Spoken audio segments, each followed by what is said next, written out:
R.I.P. Bitcoin. R.I.P. Bitcoin. You done had a good run. You done had a good run. Now it's our time. Time to take over.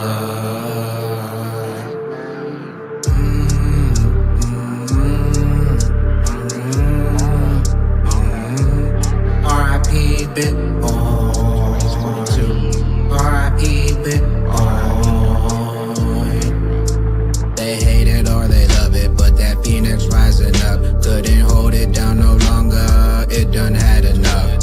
Through all the lies and through all the FUD, we made it through the downs and we made it through the ups. Now that glass champagne and it's pouring out the cup. Rockets gassing up. We them pioneers and we leading from the front. All about utility, but you bought the bluff. Bitcoin was a test, now we all rising up.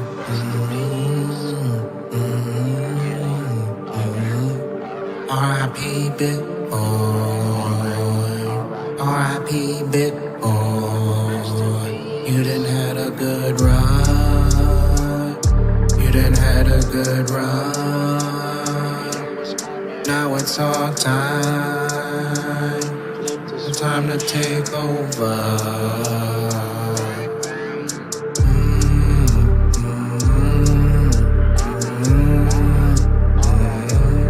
R.I.P. Batman never finished getting back, stay replenished. R.I.P. Batman never finished getting back, stay replenished. Bagman never finished getting back, stay replenished. 4 digits the mission, holding strong to the finish. They know what you holding, they don't want you with it. Weekends keep on folding, I think we was chosen. We saw through the lies, we holding the prize. More bags on our mind, wait till Bitcoin dies. And them fusters in the skies, rocket family in the skies. And you waiting on the sides, and them haters probably crying. They try to hold us down, but we kept on rising up. They try to shake us out, but we kept on getting more. They try to keep us down and they wanna keep us poor, but we flipped the switch on me strong around the globe. Had a good run. You done had a good run. Now it's our time. Time to take over.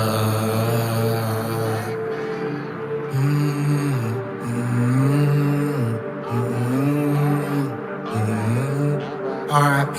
Bitcoin. R.I.P. Bitcoin.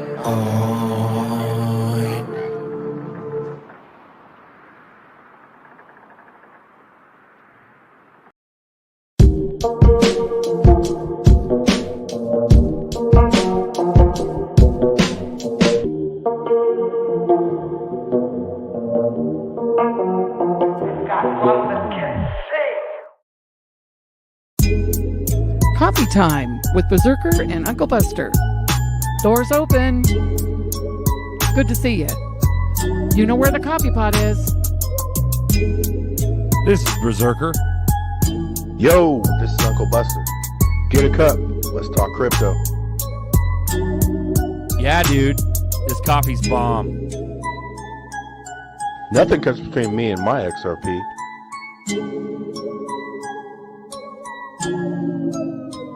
All in. Oh my.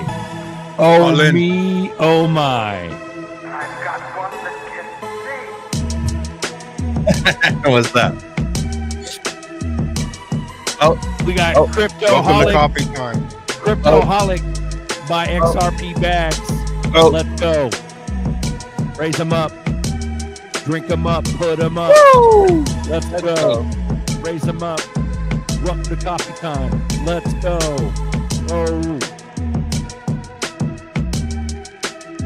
Crypto Church, incoming Bradley B. $589 super bomb, bro. Oh my God. That's very gracious of you, bro.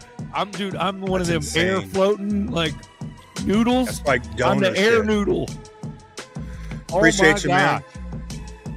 What happened there, bro? Bradley? We got to stay focused on this last little phase, bro. This shit's about to blow up, man.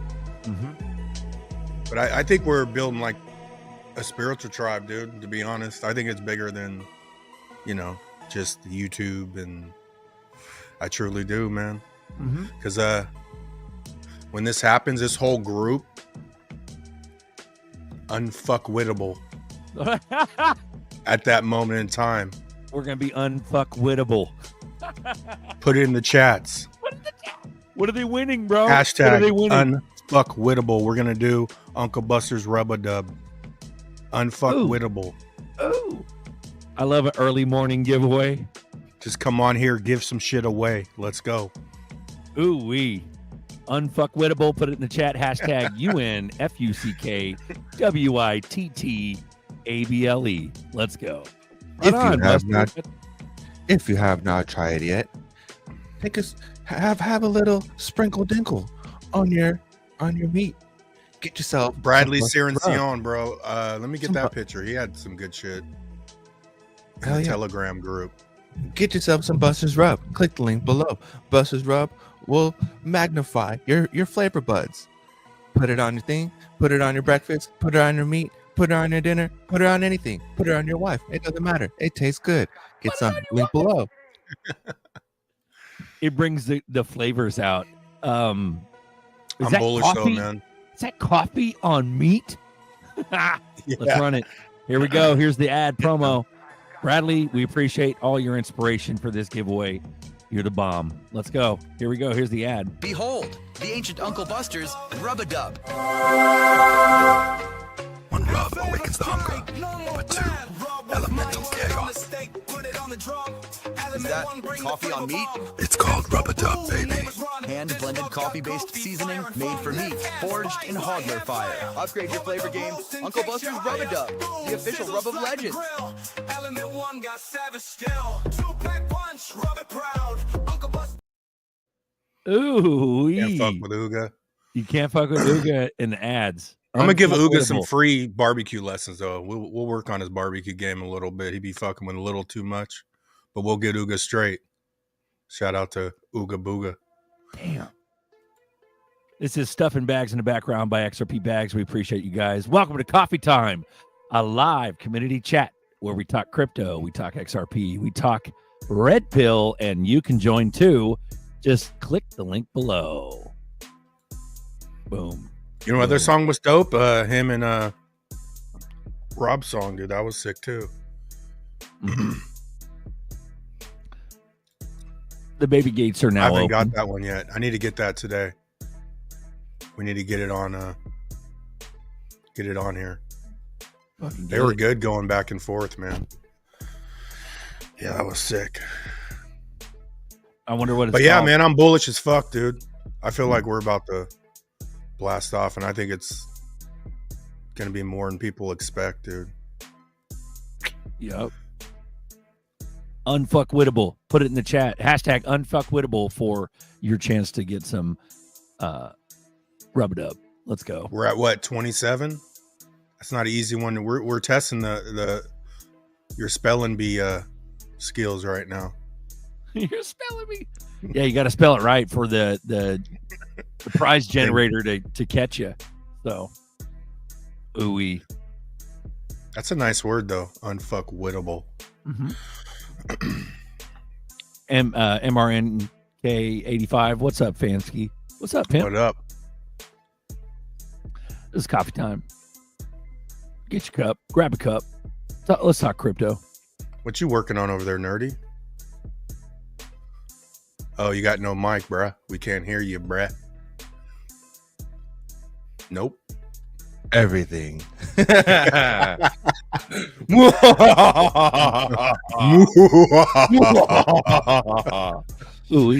No, Oh, man. I'm just pulling some bullishness in the chat. We make higher lows. We were at 30 cents, and everyone's like, oh, when is XRP gonna go up? Same fear mongering FOMO at 60 cents, at 85 cents, at $1.30, at $1.85, at $2, at $2.30. Fuck your fear. XRP doesn't care about your emotions. It just keeps going up. It just keeps going up. Higher lows, higher lows. Can't fuck with me. Fuck your cows. Can't mess with this. Just keeps going. Fuck your It doesn't couch. care. Pete doesn't care. It just keeps going. Bro, you know what that makes me feel like? This guy. That movie you want to watch isn't available on any of your 17 streaming services. You can rent it for $9.99 though. Exactly, dude. Bro. You can't make this shit up. Bro, isn't that some shit? You go turn on Peacock, they ain't shit on there. You go turn on Netflix, ain't shit on there. You go turn on Apple shit TV, on ain't nothing. shit on there. Even Freaking football, Amazon bro. Prime, They're ain't like shit on there. hitting people Yeah, turn on your Roku television. just for Oh, a you want to football watch that game shit? and shit, man. I was like, Oh, you want to watch YouTube TV? That'll be $60 fucking a month. Bro, there was some shit, dollars dude. a month. It's more than $9.99, dude. You rent a movie like man, I was Crazy. chilling. I was trying to rent How to Train Your Dragon, bro. You know, like the live action. That shit was like $20. It was like $19.99 to rent, and then to own it when you're never gonna watch it again. To own it, it was $29.99. Fucking wild. Digital download only. It's not even a physical copy. It's digital download only. You own it on the platform. That's a big fuck you. That's a big fuck you. That's what it is. What isn't it weird though how we we went from collecting songs, collecting movies to now you don't even own it, you know. Even like with Napster and all that shit, you were still collecting the music and you had that music, right? And now you don't even fucking You can't just recall stream it. You have to rent it again. Or It's crazy. You know where that business model came from? Where it got The adopted devil? from? No, it got adopted from games and in-game purchases. Businesses like that model, and they basically copied Nintendo and what Nintendo was doing, and then everyone copied that model and applied it to their SaaS service. But it's technically the same shit of making sure that you can provide people with a service, and as long as you keep people trapped within your platform, then their information is trapped on your platform, and they have to use your platform. You think Netflix like played a part in that too, though? Like, because Netflix originally competed with like the video stores, right? Well, I think With, that like tangible mailing it first, right? And then everyone's, oh man, this yeah, is they did 100%. But I think Netflix fucked more with production of the movies rather than just the distribution of movies. Because yes, Netflix did disturb how movies were distributed through a subscription service, but at the same time, it's like, how many movies are Netflix making compared to, you know, any other movie studio, production studio today? Like, you don't see Sony movie, Lionsgate movies, or any of those movies more. You see more movies that are like Netflix based. And then Apple and Amazon copied that platform. They copied it through Netflix, and now Apple has, you know, Prime Studios, and Prime makes their own videos, and then Apple did the same thing with Apple Studios. But it's just like, yes, Netflix changed not only how distribution, but also how production went down, which is crazy. And it came out, the moment that it came out was, you know, 07, 08, during the time where all this stuff was when businesses were being, you know, disturbed and remodeled, which is the same around the same time when Uber came out. So Uber and Netflix, both this changed our future completely, and we didn't even realize it. Wild. Bro. Well, it's cool that we're you know, we don't even care anymore. Like, reality's been crushed. Reality's more exciting than any movie could ever be. Yeah. You gotta pay for that shit. $9.99. $9.99. RPM, what's up, pimp? XTC though. Yep. the XDC ambassador, RPM. How you doing, brother? Straight up though, RPM's been fighting in the chats with me and everybody else about how XTC is superior, and that motherfucker, you know, has got some weight to it. Let's go. Yeah. I remember when you were telling me about RPM. Oh, that RPM, Yeah, that was years motherfucker ago. takes I was like, this fucking guy from the XDC's the one, UK. but on intuitive hits, nothing's hit me like XRP and XTC. And actually, when I got SHX, I've had SHX for a long time. That was an intuitive hit. You know what I'm saying? To where it's just like, yeah, you know. And That's then you it. start Yeah. researching more because you spent way more than you should have on an intuitive hit. But I think that's what it's about, bro. Like, the intuition, honing in the intuition is That's literally fighting the Matrix, bro. Because any idiot will come up and say, "You're fucking what? That's sort of weird. That what? Why would that make you happy? You know what I'm saying? Yeah. Any way possible, it's a straight up fight against the Matrix. Nobody is gonna give you validation. You know, only the universe, All right. or a special. You know, someone else special. But I was thinking about some crazy shit. I want to run this past you guys, and you guys tell me what you think, okay? Because I think it makes sense. I think it makes complete fucking sense, and I think this is where the intuition comes in of all this blockchain stuff and all this stuff, okay? And it ties into exactly what you're talking about. Is this okay? What if hypothetically speaking, what if our past ancestors are actually our future ancestors, and we are actually the past of their future? You get what I'm saying? What that means is that, you know how we have the Ouroboros and how the snake eats its own tail. What if that's a symbol? If that's symbolic for time, where time is cyclical, and the reason why we can't figure out how people created things in the past is because they're actually more advanced than we were, and that was actually our future society. That was actually us as human excelled to the max, and that's what we're capable of. You know, digging buildings out of rocks, out of nowhere. And then to where we are today, which is actually the lowest point in humanity, which is our dumb selves, where we create the robotics, which is our demise of our future self that we battle. And eventually the cycle comes. So in reality, the intuition that you're getting, the downloads that you're getting today, and how you feel about getting into blockchain and all these different industries is actually your past future self, you connecting with you just going with the flow. And finding out, you know, this is the future you're supposed to be part of in the first place. Does that make sense to you guys at all? It makes complete sense to me. No more crack for Rock. No more crack for you, Nerdy. No more crack. No more crack rock. No more That's crack deep. rock. Bro. Yeah, but I think man. also like generational curses is like in there, Yeah. because I think like as you overcome an energy, right? This is because some people just want to bitch and moan like when shit doesn't go, because it universal law, the pendulum swings left. Like left could be the happiness, it's gonna rebalance, you're gonna go to fucking some downtime, but instead of just it's the end of the world because the pendulum is not going in your favor, you know it's gonna balance out. But as you overcome energies, I think you unlock, like as you're elevating an ascension, I think you unlock like guides and you know, protection. Like you're remembering who you're supposed to be. Like finding yourself is actually remembering your true self, and your true self is a person that you already developed, but is a person that you forgot. Does that make sense? That kind of explains deja vu. Exactly. So I ran this theory down. I put this theory. I ran it past GPT to see what it would say, and actually agreed with me, which is crazy that a computer actually agrees with me more than humans do.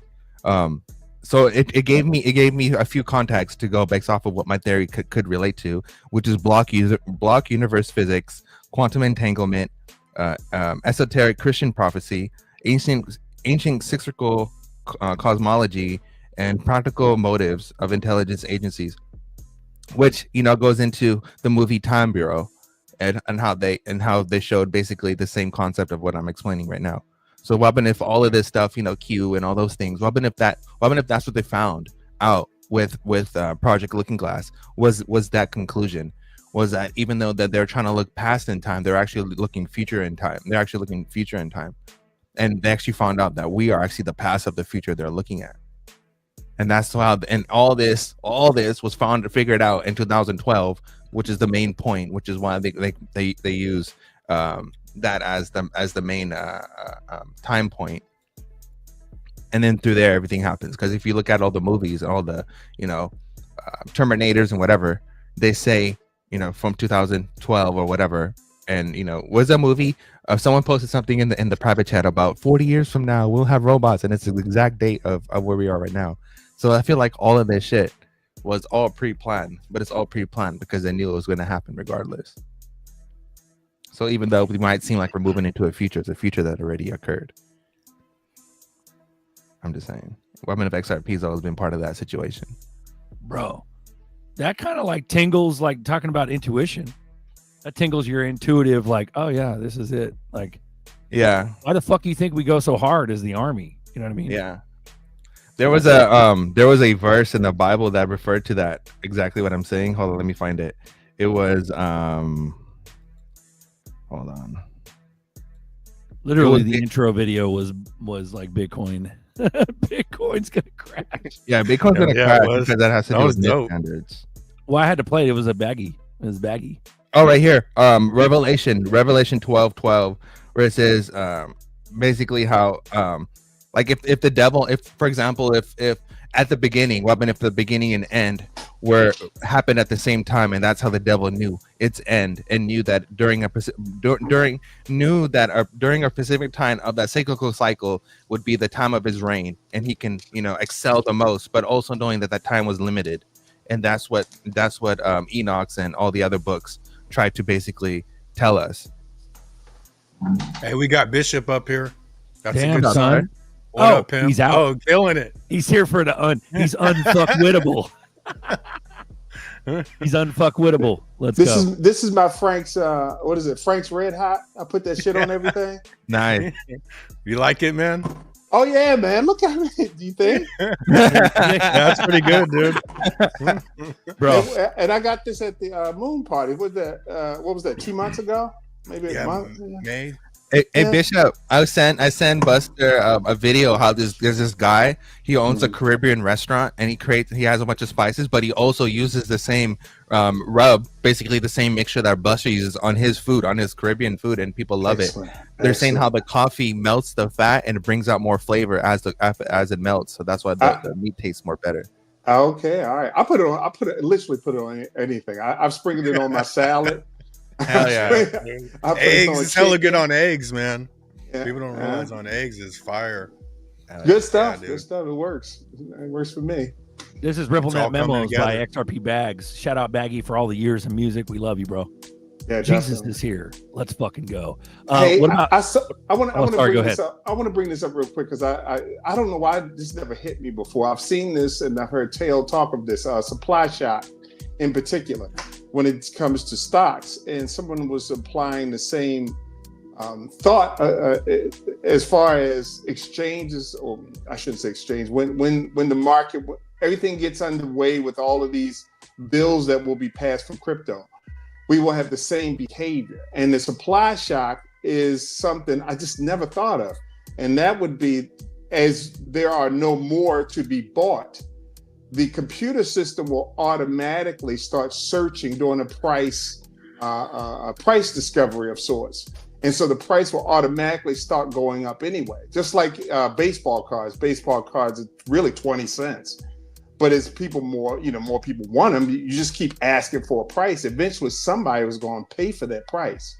And then all of a sudden, that's the new price of that particular thing.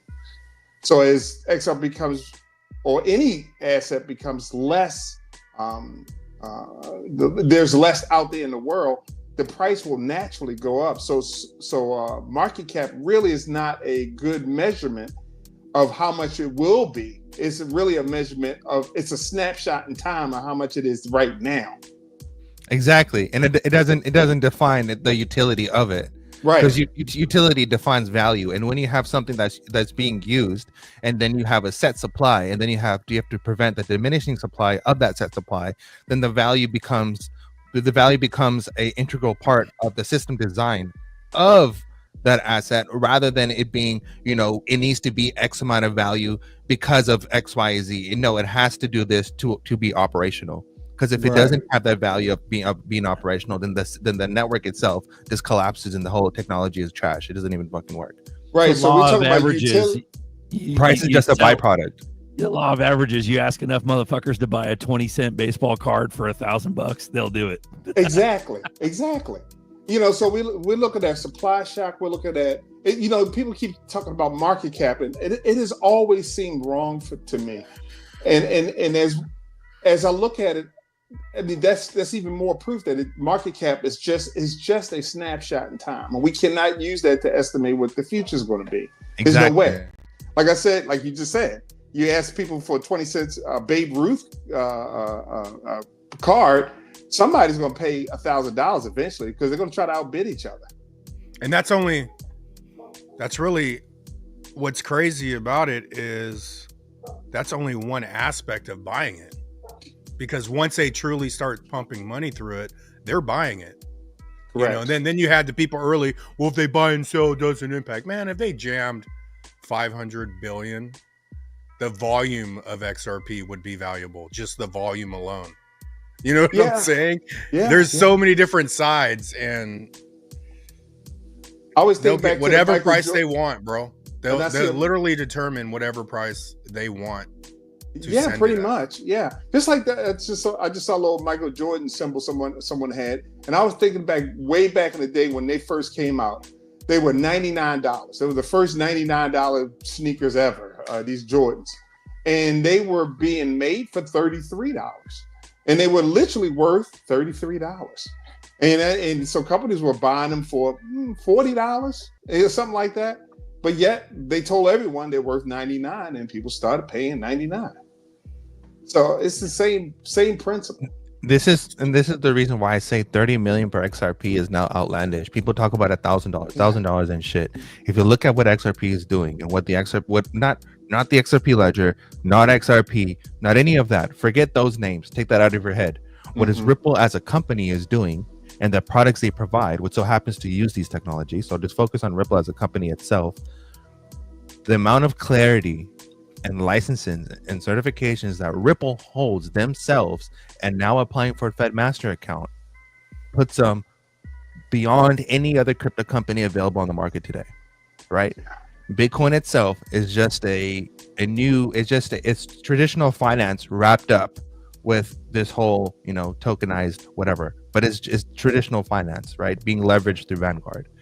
What Ripple is providing in their services is literally where he's going after clearinghouse, all of clearinghouse, right? And then moving all American dollars, not just a little American dollars, all American dollars through all industries, meaning stocks, housing, whatever, logistics, everything.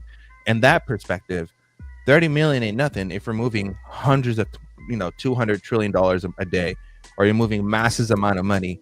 Then the price becomes, again, what we said earlier, Bishop, was it becomes just a byproduct of needing to run the technology itself for it to be efficient. That's it. And you add on top of it the world, not just the U.S. Exactly. Yeah. Well, be careful, gentlemen. We got the Papas here. We got Glenn and Papa watching us. So you better watch your mouths, guys. Act right. Respect.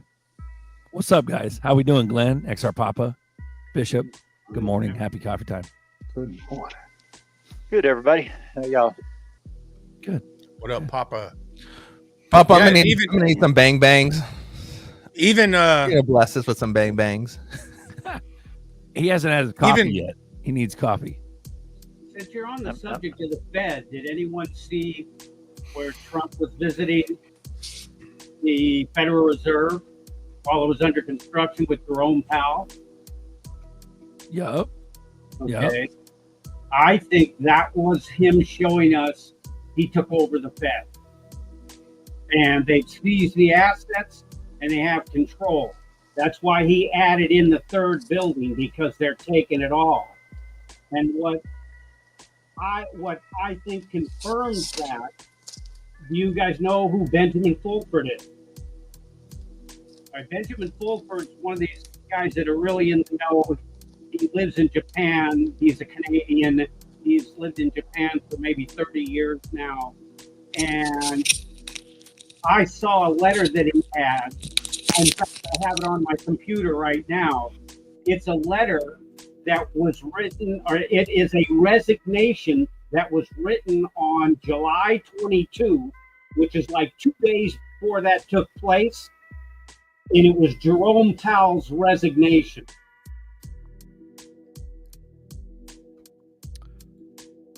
So okay.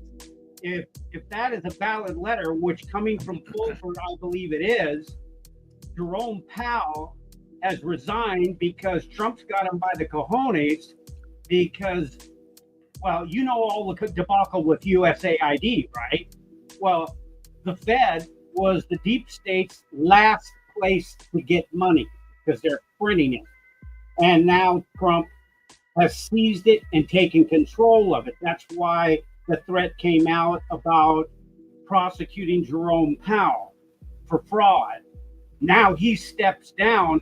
2 days later, you got Trump. And remember this, presidents don't go in. There's only been 2 presidents that I know of that have ever been invited into the Federal Reserve, because that's a private organization. It has nothing to do with our government. And that was set up by the goons of Jekyll Island, JP Morgan Chase and all that. So when he did that, and then he pulled that notice out of his coat pocket and he handed it to Jerome Powell, and Jerome Powell pulls out his glasses and he looks at it and he goes, well, that building was 5 years ago. And Trump says it's all part of it. I think that was Trump, without saying it, saying he's now taking control of the Fed. He's seized their assets. They're no longer going to be able to send money for their deep ops that they've been doing, just like they did with USAID. And then I see this resignation letter that took place 2 days before from Jerome Powell, and it's like, could be. So just thought I'd throw that out there for food for thought.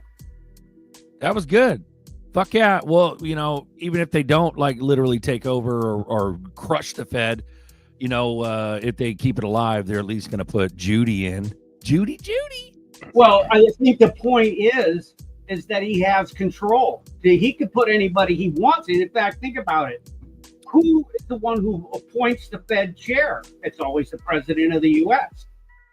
So Trump can put anybody he wants in there, and he can. And if he has actual control of it because they seized the assets of the deep state. Well, this is where I think we're getting ready to see this money change over, and I think this is why, like with XRPs getting slow walked in this, and they haven't dropped the SEC still at. They're waiting.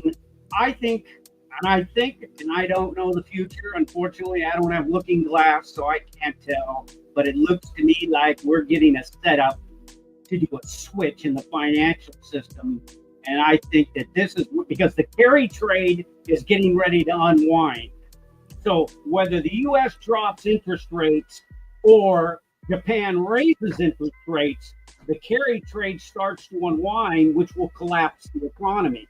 I think that's why they're not allowing the U.S. or Trump isn't allowing.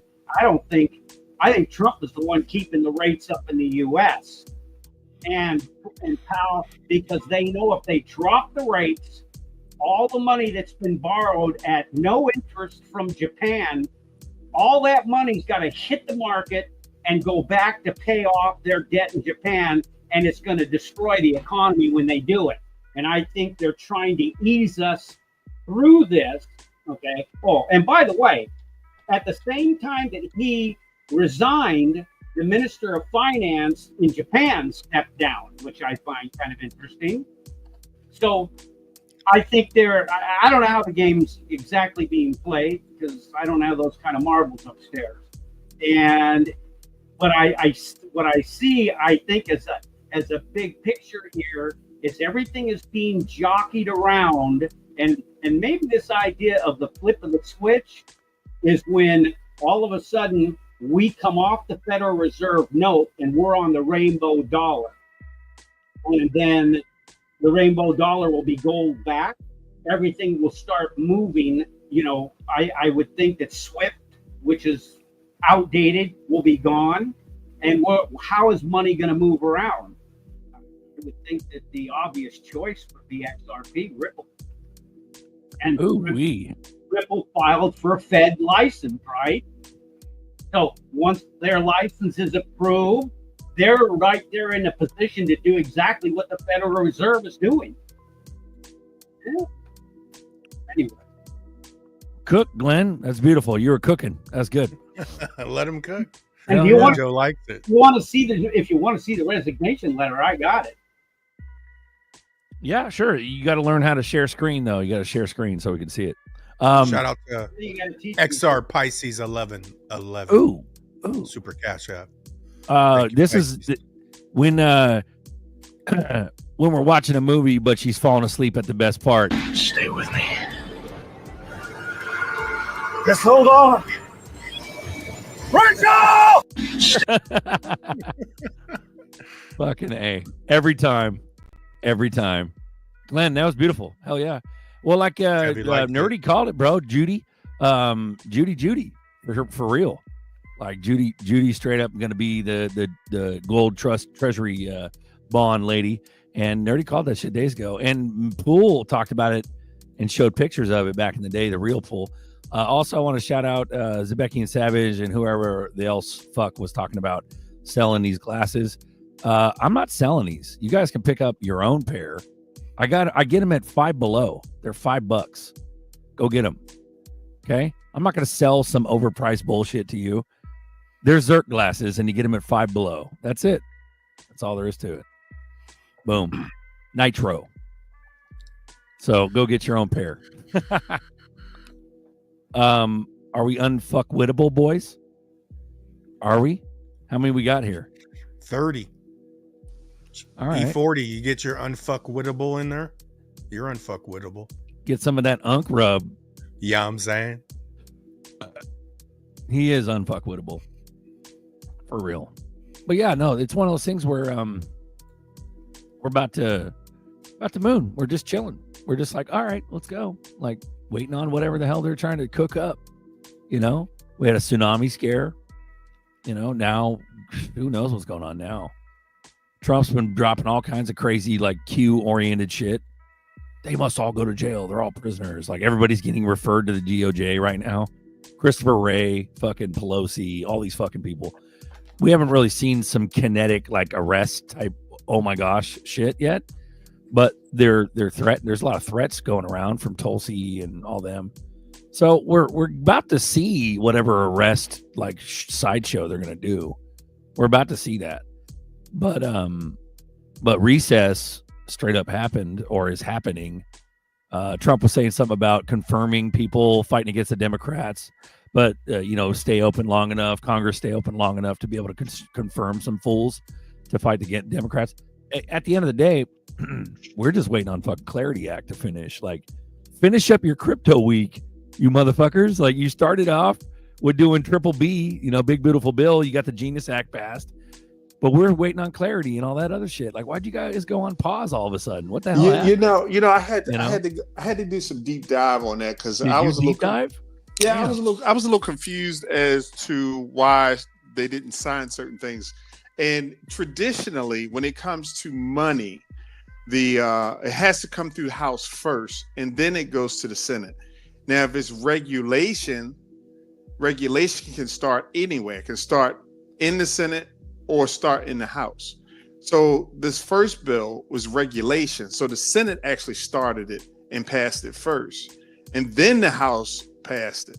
So now the Senate draft the other two, but they can't pass it until the House passes it. So they had to send it down to the House and have it come back up. So, and that's the reason for the delay. Okay. So it's a procedure problem. Bro, this one's crazy too right here. USA Today, on their account, they have 5.1 million followers. And they were like, XRP is the smartest cryptocurrency to buy with $500 right now. Excellent. Like they're just keeping the sheep down to a minimal amount because they know the sheep will just fucking sell immediately. But like, why are they doing this? Like, it's weird. Is it a gatekeep or are they actually trying to get people to buy? ZRP's like, what the fuck? Why did they do that now? That's so weird. And why USA Today? Like, what? It's just like anything else. They usually come onto the train a little late. They've done that with everything. I remember when they were talking about the internet, like it was going to kill us all and everybody's going to die, and then it was horrible and messy, and all of a sudden now we can't even live without the internet. So. But it took at least about 2 or 3 years after we started hearing about the World Wide Web, that before people started, you saw it on regular television and regular news. And I think there's a video of Katie Couric talking about the @ symbol. I don't know if you've ever seen that video. It was kind of wild to even look at that video. She didn't know what it meant. She didn't know how to use it. It's actually pretty funny. Here's my take. Bishop, Here's my take on all Bishop, of it took me about 20 years, Bishop, to Yeah. get to the internet.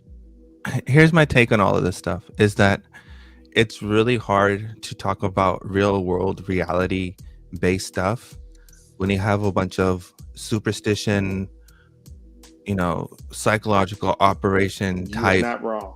context, and trying to convey the message of tentacles while trying to compete with superstition and try to convince people that what you're talking about isn't even real, nor is it even possible, and not even based in reality, and there's no factual substance to anything that's being said, and trying to convey the message of how serious what is really going on, and how much opportunities are actually given to us right now, and try to talk about that part without veering away and being disrespectful or being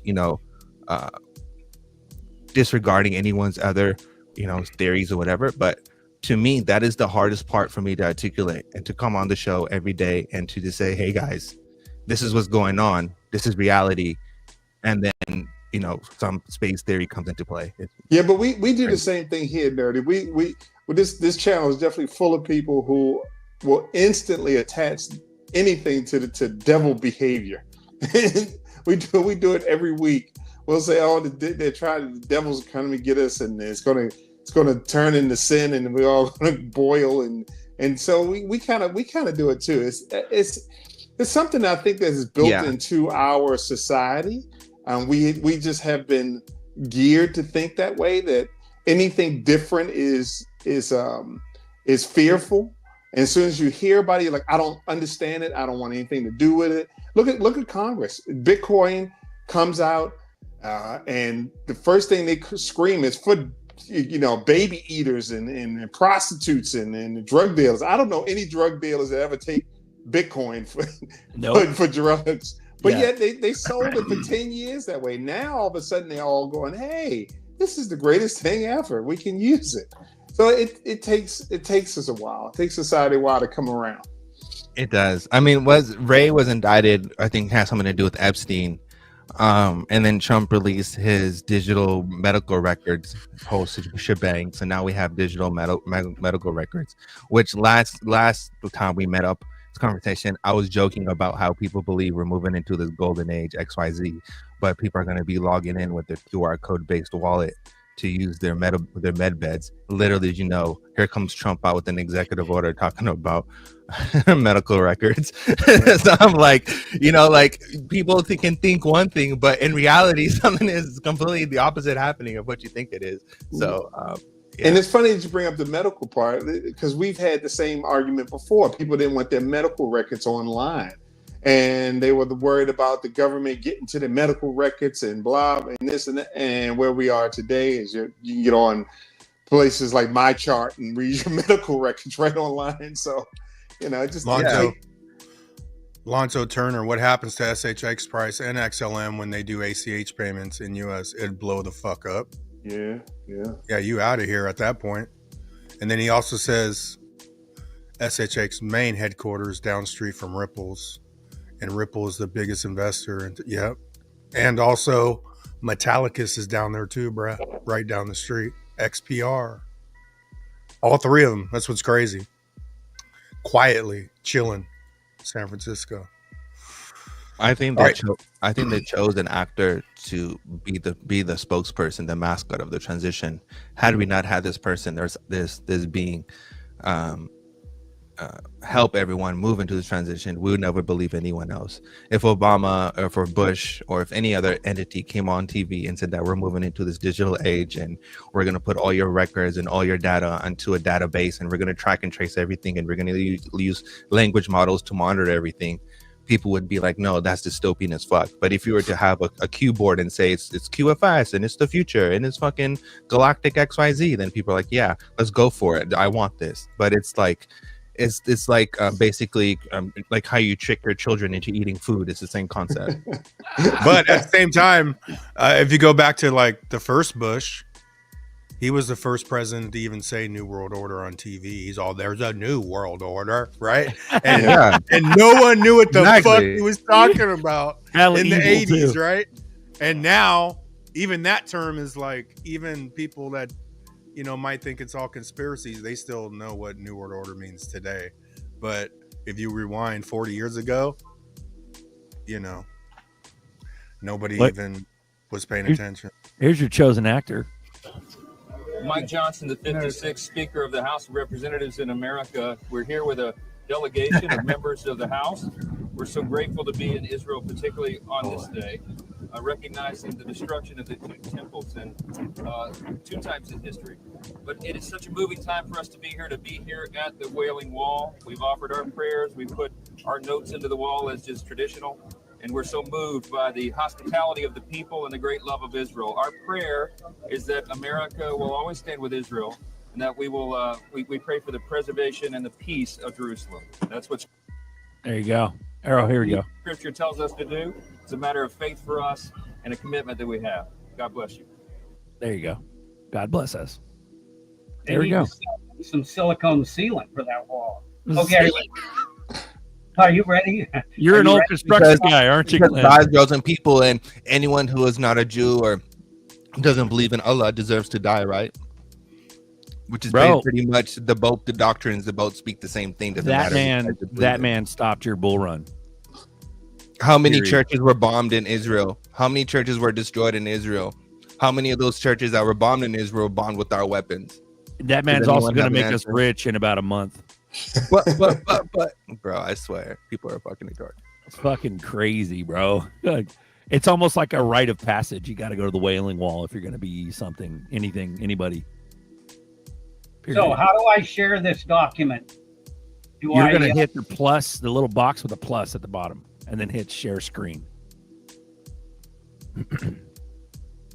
Oh, okay. Oh, I got it. I got a screen. Is that say screenshot? That's you, right? Here it is. Image. That's it. There. Boom. Talk about it, Glenn. It's on the screen. You got the floor, brother. Go ahead. There's nothing to talk about. It's a resignation letter from Jerome Powell that took place 2 days prior to Trump walking through the Federal Reserve, telling him about the overruns. And they debunked this. They said it was fake. Who said it was fake? It's all over. Jerome even said it was fake. It was all over X. They said. Yeah.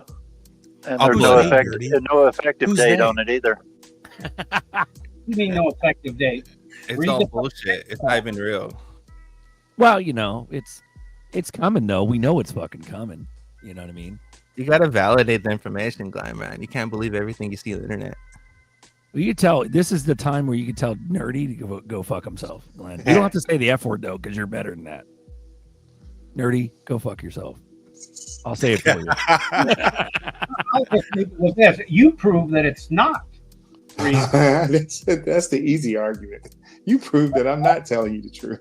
Prove that it's not real. I have it in writing. What do you have? We got it up. We need sauce. This is start the sauce wars now. Fight. Round 1. Fight. you have it in writing, so he's getting it. You got it directly from Jerome Powell. You watched him write it and hand it to you. Bro, what you don't realize is that Nerdy's already on it, and we're about to share screen. If you don't know Benjamin Fulford and his play in this movie, you'd understand why I would take him. This guy's up there. I don't believe anyone until I see the action happen. Benjamin Fulford, the same Benjamin Fulford for the last 2 months, has said the same thing over and over on Before It's News. They've all been arrested and they're in Gizmo and they're hung. He said it for the last eight weeks in a row. Well, same Benjamin Fulford. The way the movie plays out, now that Trump is starting to bring Barack Hussein Obama, who is actually Harry Satoro, if you know his name. Okay, I don't even know if you know these people. Harry Satoro, Barack Hussein Obama, is actually the grandson of Adolf Hitler.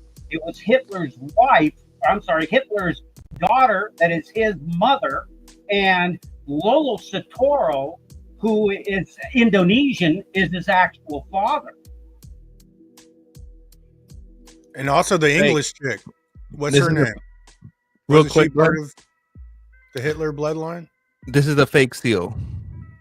This is the real seal. It's fake. It's complete bullshit. Go down to the real seal, go to the fake seal, go to the real seal. This is the fake seal. It says whatever about the government, and this is the real seal, which is United States Federal Reserve System. They're two different seals. It's completely fake. This whole letter is bullshit. All right. Well, you know, that's not good enough, Nerdy. We need more sauce. It's your responsibility to prove him wrong.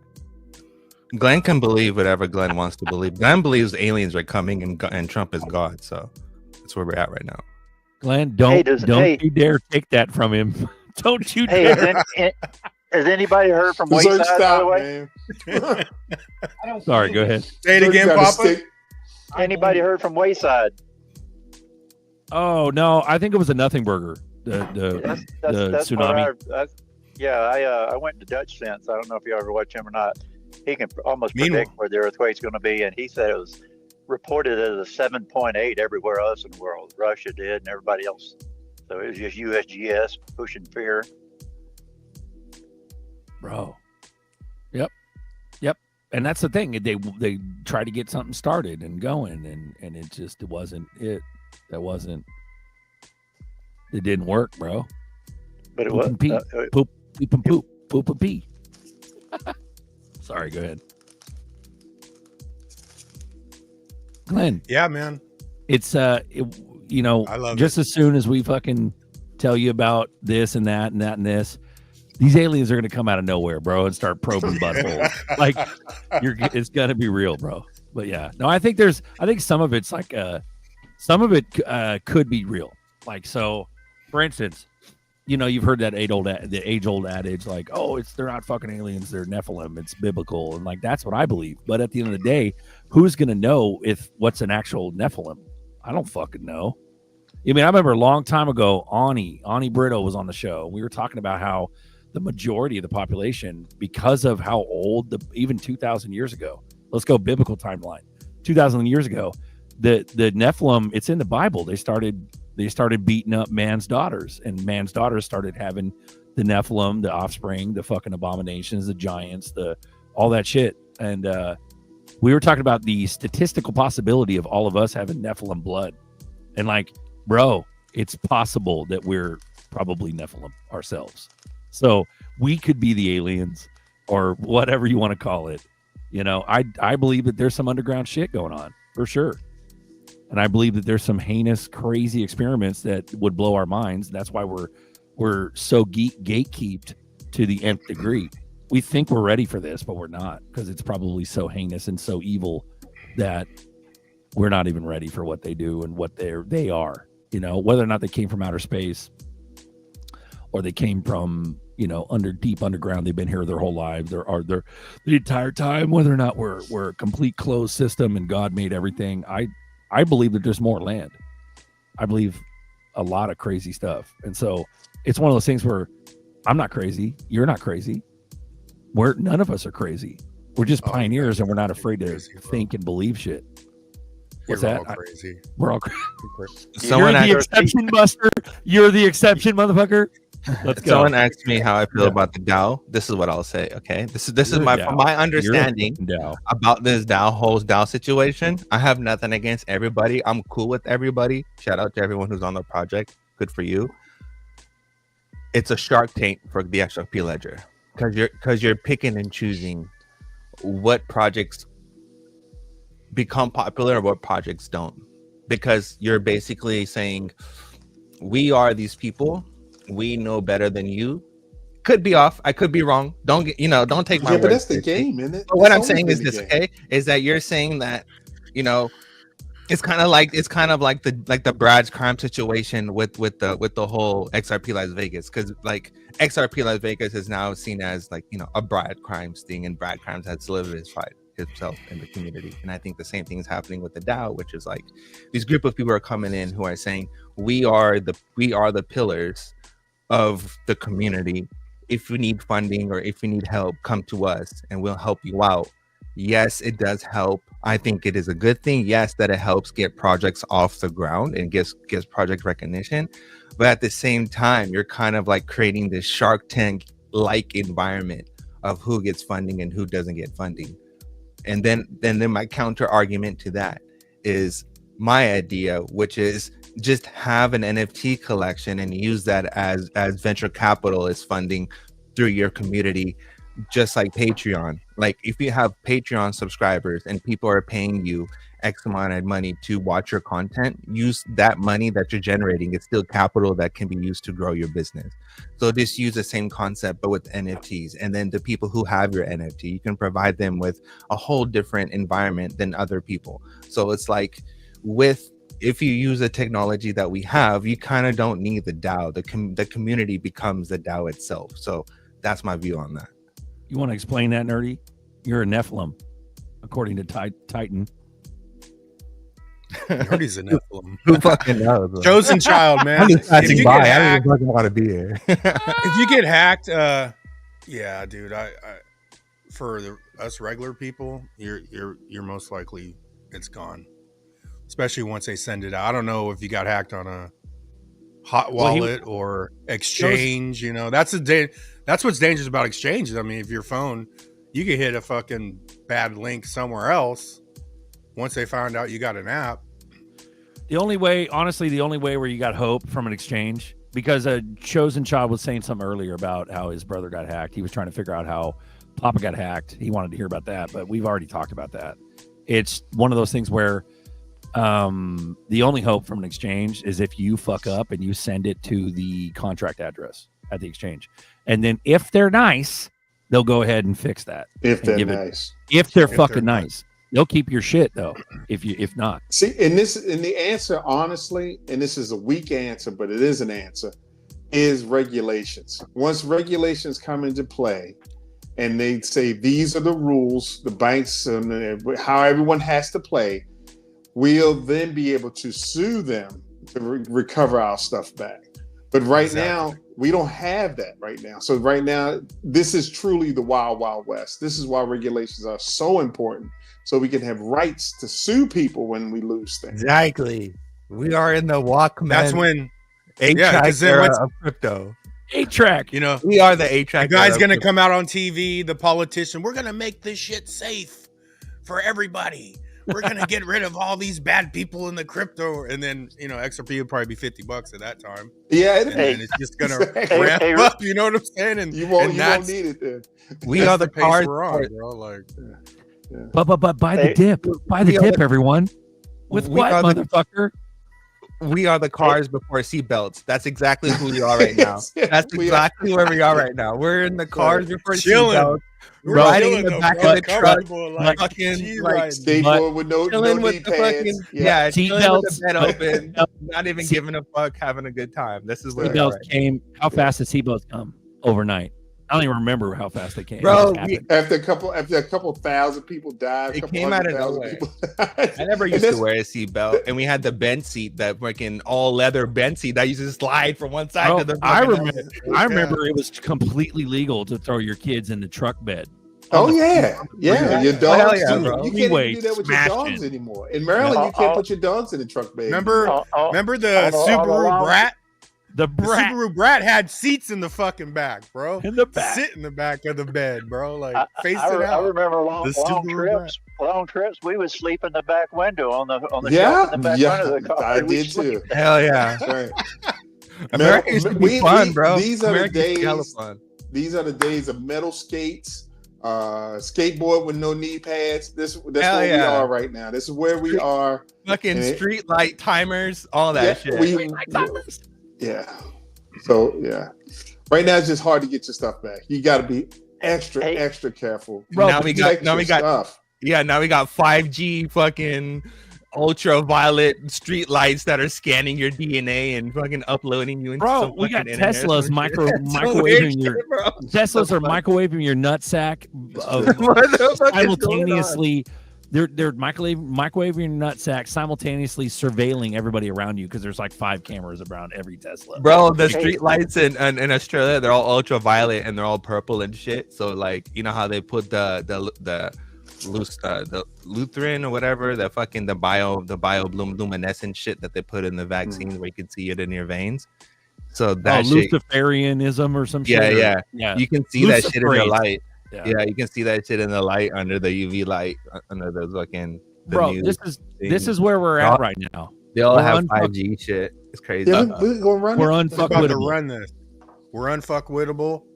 It's our time. You guys ready to run it? Yeah, let's think go. so. 33. No, wait. I need more. It's a 33. It's on 33. Don't do 33. God's sakes. No, bro, that's What's when wrong with everything 33? wins. That's when they're at the. That's when the deep state is thriving, bro. At 33. Hi 33. Hi right. 3 owls. We love you. Please hire me. 33. I'll be your 3, spokesman. I don't care. 2, 1. There you go. Good luck, Come on. everyone. Come on, Congrats. roll that dice. I'm sure. Roll that dice. Let's do it. Oh, Lizard King. Great. Shout out, Lizard King. Let's Lizard that go. was right there, man. Ooh wee. Congrats, Lizard King. You got your own rub-a-dub because you're unfuckwittable. So, shout out to everyone. Bro, this is where we're at right here, bro. Look at this. Look at this shit. Would you just look at this? Or just look at this? Would This you is look where at we're this? Would you look at this? Would you look at this? This is where we're at right now, bro. We got Lizard King. Congrats. But like, check this out. This should have happened 4 or 5 years ago, but this is where we're at. So what I think I hear you saying is there is still an opportunity for indictments, potential prosecutions, accountability from those people who may have lied under oath, like John Brennan, James Comey, and perhaps Hillary Clinton. Well, that's why I've made the referrals that I have. DNI Gabbard has made referrals. Yeah. And why we're going to continue to share the intelligence that would support the ability of our Department of Justice to make fair and just, bring fair and just claims against those who have perpetrated this hoax against the American people and this stain on our country. Director, one other question on this. Tulsi, as well as President Trump, used the word. So what I think Bro, that's where we're at, dude. Like, we've been waiting in the swamp for 5 years. That shit should I'm have so happened. glad. Bro. I'm so glad I don't watch TV anymore, bro. I'd be going crazy if I was still watching that shit. I did, man. I put my time in, like, I think Trump losing. Once Trump lost, I was done with TV. Right at that moment, I was done. But I don't know. I feel like I'm on the sidelines just watching, but I'm not really emotional, like, because I was a Trumpster, bro. I still am, But I think in the long phase of things, I think we're going to be duped back. I feel like we're about to get duped back asleep because all these people are going to jail. Even the liberals will wake up, right? And they're going to wake them up some, and then we won everything. There's nothing to fix, and we all go back to sleep. Here's my thing. And we're rich. Right? They'll shut us up double with the money. Yeah. Sorry. Here's my thing. Yeah. If Trump ran again, I'd vote for his ass a fourth time. Oh, yeah, dude. I'm with him. I'm a forever Trumper, okay? Bro, Don't look get at the me wrong. alternative. I might criticize him, but I grew up watching this fool and everyone idolizing him as Trump money, as big money. And that's who I know. I know this guy as the TV guy, right? As the Apprentice guy. Like, this is a cool fucking dude, okay? My whole life, not all of a sudden, for some short amount of time, is someone going to change my mind. He's still a cool fucking dude, okay? Here's my thing, though. The Epstein stuff is fucking wild, okay? For him to say, oh no, it was the Democrats. Oh no, it was Obama. Oh no, I was never on that list. Oh no, it was Epstein. He was at my pool and I kicked him out. Like, the whole shebang is so fucking crazy. And the whole binder dance, we got the names and, oh, we don't have nothing. Yeah, we do have something. No, we do have some names. Oh, look at the camera footage. We're missing a minute. No, we do have a minute. Cash Patel and Bongino and all their faces.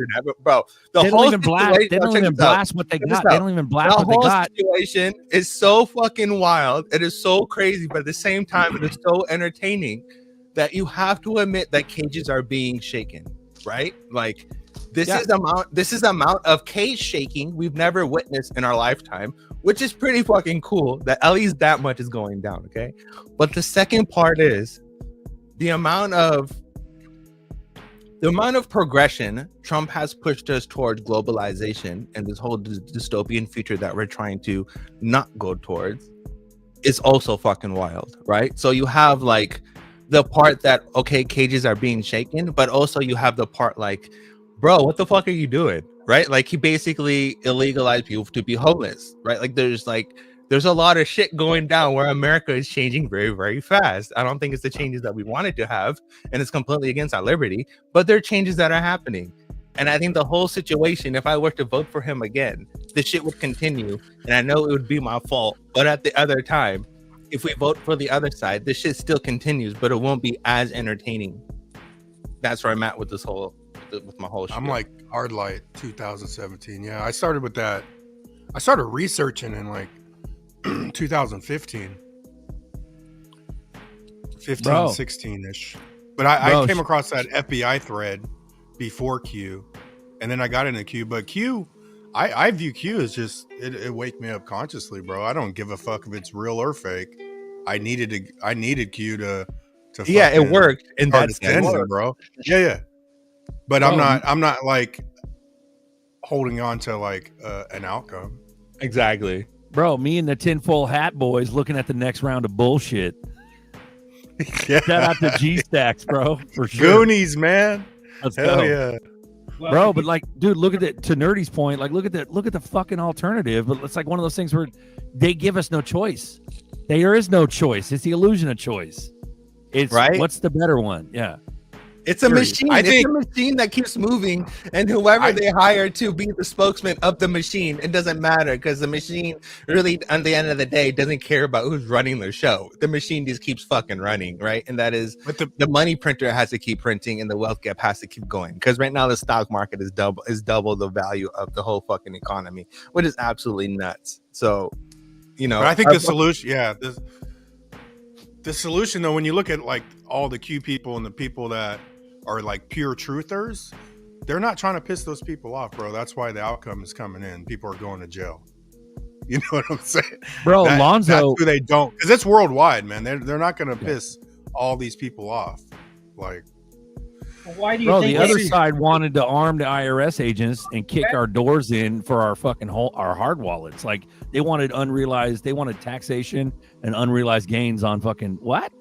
They want to tax unrealized gains. What the? That's like future crime, pre-crime type shit, you know? Yeah, that's just crazy talk, dude. That was they were nuts serious talk, too. Anyway.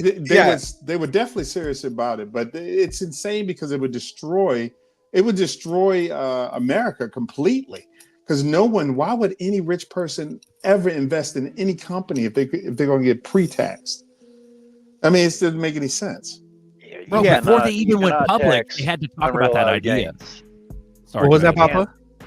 I said you cannot tax unrealized gains, or you do ruin everything. Nobody will invest in anything. Yeah, 100%. That's what I'm saying. They went public with it, dude. They had to have had a fucking talk about that.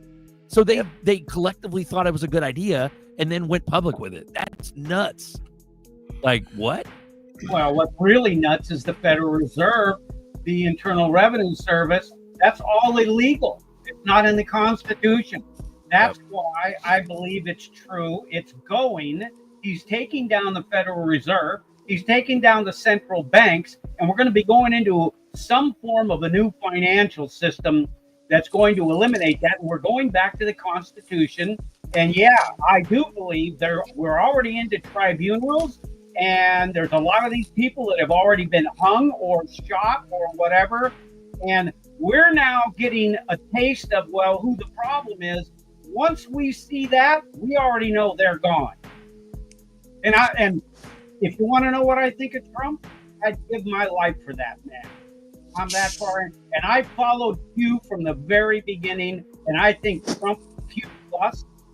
And what Q did is he taught us how to dig into things and really try to find things and put the dots together to try to understand where we are and where we're headed in this.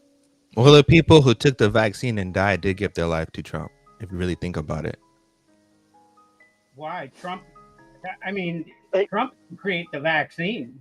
He said, take the vaccine. It's the most beautiful vaccine. Operation Warp Speed. I'm the best. No, that is not true. You show me. He did not tell anybody. In fact, what he told us was he was using ivermectin, and He wasn't in favor. In fact, he stepped in. Take the vaccine. It's the best vaccine. All right. He said both. He said both, Glenn. He said both. He said both things. He said take ibuprofen. Operation Warp Speed. Come on, Glenn. Be honest, bro. Hey, real quick, guys. Hey, real quick. I got something I got to get out. Run it. Run it and sun it, Papa. Sun it. I think the donations, which I appreciate, have run their course, and I want to thank everybody from the bottom of my heart. I appreciate it, and especially these three guys right here, who none of it would have been possible without them. I humbly thank you, and I just want to get that out of the way. Thank you, guys. Bro.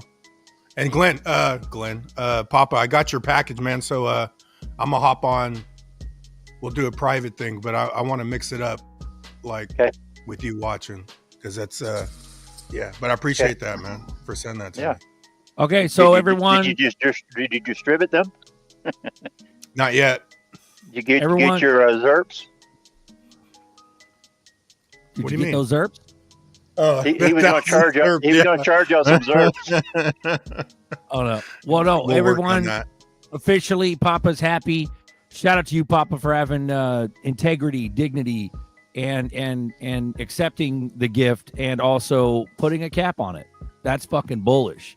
That's shout out to Papa, because any other greedy fuck would have been like, keep them coming, keep them. No, Papa's been taken care of. We appreciate you, Papa, and everybody who donated. Shout out. Karmactic value to the max, bro. So we'll love you guys. Papa's Gucci. You know, you don't have to do nothing to donate to him unless you want to from now on. And you have to message him directly. He's on X. So check him out. Thank you very much, Papa. Appreciate that. And thank you guys. Thank you, guys. Thank you, Beautiful. guys. There we go. Chevy, Daniel Flynn was upgraded. Oh, go back. Daniel Flynn was upgraded to 4-star general. You have no clue what you're talking about. You do not know him. I met him and Jim Brewer on the same day. Talk about General Flynn. Okay. Chevy must be arguing in the chat or something like that with somebody. Yes. Okay. But shout out Glenn, dude. Like, for real, that passion. I remember crying. I'll tell your ass straight up, guys. I remember crying, sobbing, dude, to my stepdad, my late stepdad, and my mom, talking about how I would go and give my life for this country. And that was when J6 was popping off. So I could have been jailed for J6. You understand? Like, I was ready to fucking scrounge up money to go to fucking Washington, D.C. and run it and sun it and gun it at J6. That's how passionate I was. So Glenn, bro, I understand, man. And that's what I want. That's better off. That's better off than being a slick little snake, little satanic snake fuck that you know.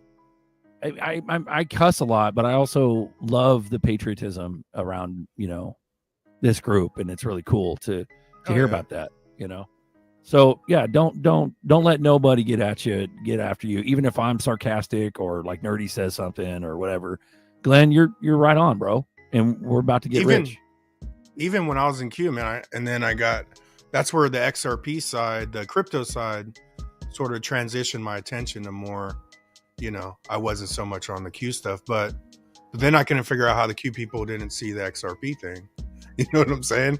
And then, you know, now we're here. But see, with me, I just like to see you guys like boost the show ratings, because when there's a fight, when there's a fight on the show, like when somebody gets, you know, pissed off, there's blood in the water. People like it.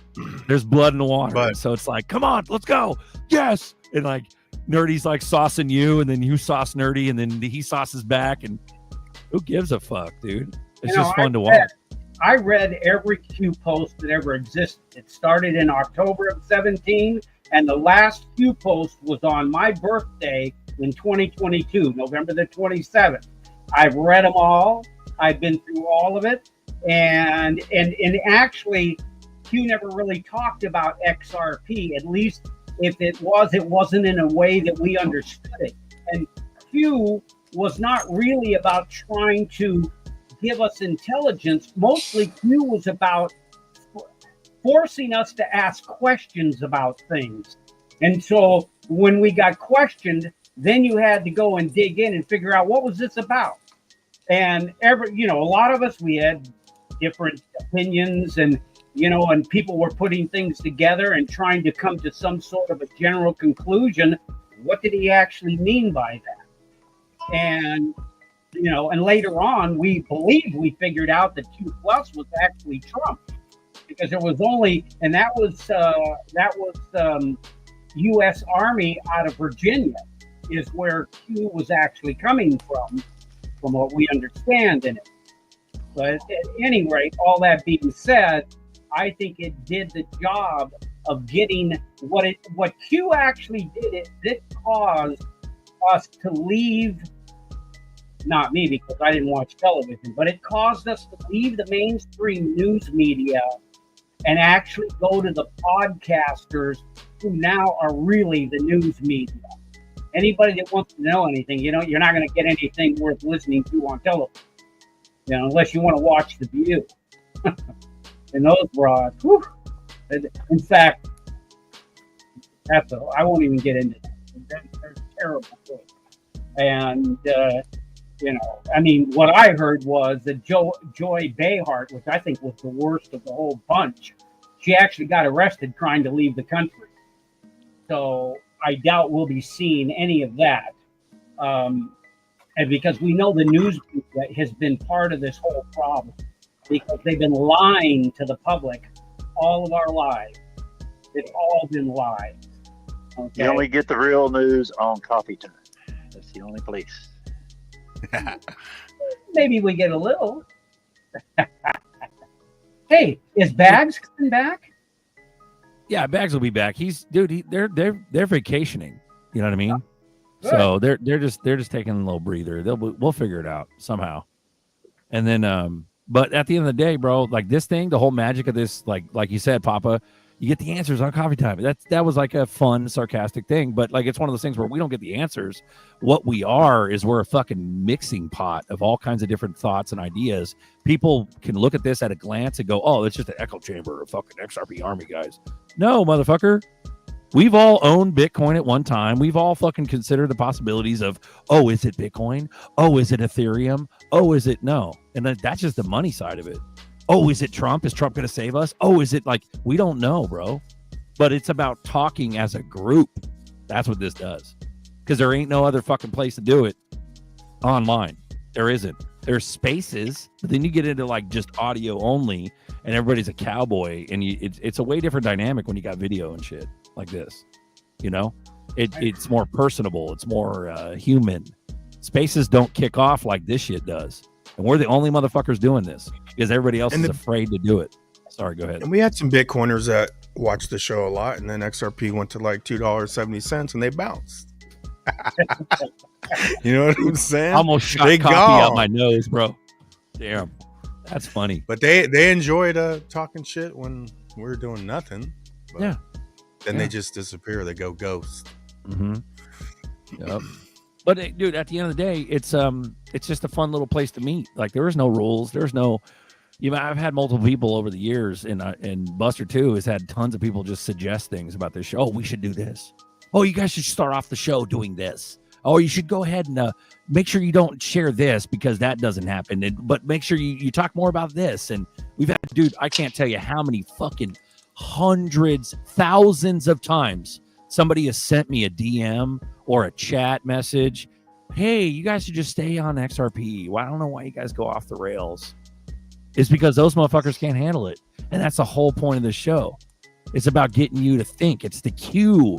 It's the Q fucking recipe. It's to get you to start thinking about what if, you know what I mean? There is no drop sauce, bro. He's gonna sauce us up. You know what I'm saying? If we all agreed 100%, we'd be what? Sheep. We'd be sheep. We'd be an actual echo chamber at that point, but we're not here. You know what I mean? But the most passionate arguments is red pill versus the dark pill. That we've had the biggest arguments on this show is based on, red pill, black pill, because people are in their beliefs, man. They're committed, and it's all good. Bro, the black pill, I'll tell you this, I'm on the other side now. I got past all the MAGA stuff. Like, I was full board MAGA, like I said the other day. But, dude, I'm sitting there going, what the fuck? Why is Mike, like right now, what's circulating right now on Twitter, literally right now, is Mike Johnson at the Wailing Wall. That is some crazy. Then we get to the deep, deep, dark shit, which is the Donnie Discern, the fucking, the false light of Lucifer, which is coming in, which is they're going to lull us back to sleep with arrests. They're going to lull us back to sleep with money and there's nothing to fix. There's nothing more to fix. And we're all going to go back to sleep all the while. We don't get to see them eating babies. We don't get to see them crawling in tunnels with fucking the Nephilim and all the fucking experiment. Like, we don't get to see all that shit. I don't want to see that shit. But at the end of the day, they're like, I'd like to see a fucking some sort of like, what the fuck is this world? What did you do to me? What the fuck did you do to this? What is this world? Like, I want that kind of moment where it's like, oh my gosh, this is the reality. How about the extra? It's called You Want the Truth. Yeah, I want the truth. I want the actual truth. But I want the truth? Like, maybe I don't. Because it seems like they're keeping us in debt slavery because they're keeping XRP secret. It's that simple. They keep it secret. They're fucking the entire public because they're not telling them blatantly. Because there needs to be credibility behind XRP. USA Today, why the fuck did they say, oh, just throw $500 in there instead of $50,000 and do it now? Why did they say $500? Because they don't want anybody in this motherfucker. They can't afford to make everybody rich. They cannot. That's what keeps my heart saddened. Let me just say about that. I don't think that's the case. I think the reason that they put that, and look, if they said $50,000, most people are going to walk away. Then who's got $50,000? It's about the credibility, Glenn. But if you say 500, okay, a lot of people can come up with $500. A lot more people are coming up with $500 than 50,000. I couldn't do this if they said 50,000. In fact, I'd have trouble with 500. It's because I've been buying for 5 years, and I just lost at 292. At the same time, whoever comes in with $500, once that $500 is 2,000, that's a good investment. They out. They're gone. They'll never hang on. Like you have to jam your brain with hella research to even get to what we think it could be. You know what I'm saying? You don't just come in here and get XRP and gonna hold this shit, you know. You got a good point. You got a good point, Buster. I mean, definitely. A lot of people, some people come in here, they're traders and they trade. That's what they do. Mm-hmm. And they will always sell, no matter how high it goes or how low it goes. If it goes to $3.50 tomorrow, there will be people selling because that's what their goal is. They're traders. Most of us are not traders. So here, most of us believe the system is changing, and we just don't want to get left behind. So it's, you know, we got a mixture of people. That's true. We definitely do. Watch like Thinking Crypto. He's going to sit there. He's saying he's going to start selling at $5. And I go, you're selling and I'm buying. If I'm willing to buy Quant at $120, which I just did, why the hell wouldn't I buy XRP? I mean, ooh-wee. Why would you sell it? I mean, if it's going to go where I think it's going to go, I'm not even going to say where I think it's going to go. I mean, but Glenn, I'm right, and all the way to heaven or all the way to hell, whichever way it goes. But Glenn, you put so much energy and time into this, you don't even realize it, that you straight up got the master's degree in crypto because of what you just said. Yeah. Mm-hmm. And you don't even realize it. Other people that are in the same geopolitical like belief system that are like pro MAGA, Trump can do no wrong. Like, I'm not saying you are, but I'm saying similar belief system. They have no clue what investing is like. They think the fucking Iraqi dinar is the revaluation, the RV that's going to save the world. You understand? Like, you're not on the same level as these other motherfuckers. You have that bachelor's degree, that master's degree, that doctorate in crypto. Because you know what it is. I mean, these other people, there's no way. They're gone. If I could invest in a company, the only company I could think of investing in right now would be Ripple. I think Ripple will smoke Amazon, Apple, Google, all of them put together. That's if they IPO, Glenn. They may not ever IPO, bro. I'm not saying they will or they won't. I'm just Yeah. saying that it doesn't actually even matter whether they IPO or not. They will end up. They're going to end up in a position that they'll all be envious of. They will IPO when it doesn't matter to the little guy. We've got a lesson learned in that. Yeah, because right now you can't invest in them. The other people didn't, but I mean, you know. I've tried to invest in them. You can't. Unless you're an accredited investor, you cannot invest right now in them. That's pretty normal. Yeah, well, yeah, but that's what I'm saying. So by the time they get to IPO, game over already. You know what? You know what? You can $1,000. You guys, I got a share screen real quick just to lighten the heart, and then I'll dip back in the stage. Run it. All the conspiracies, all the theories, 33, whatever, this or that. TikTok, right now, motherfuckers, you got one thing to do. Time's running out. Come out of all that shit. Bitch, do that cash up on the bag, on the knot, nigga. Boy, nigga, do that cash up right now on the bag, nigga. Boy, I don't give a fuck about none of that. No. 5-0. Fill that bag up. See what you on? Fill that bag up, nigga. Boy, nigga. Fill that bag up right now, nigga. You know what I'm saying? Fill that bag up right now. Y'all running out of time. This and that. Talking all that. You need to fill that bag up. Bro, you hear that dude in the back? Thank you. You didn't even take the guy seriously. Oh my gosh. That's funny, bro. But that's the thing. That's the thing. Like, there's some people at certain levels, like Glenn just said. He said, oh, you're selling at $5? I'm buying. Bro, it's one of those things where like people are like, buy the dip, fill that bag up. I'm like, with what, motherfucker? Like, people are at different levels at this point. Like, we're already done priced out a little bit. You know what I mean? The average Joe can't afford that 50,000, but if they had the dedication, if they had the conviction that we do, they would throw in with everything they had. You know what I'm saying?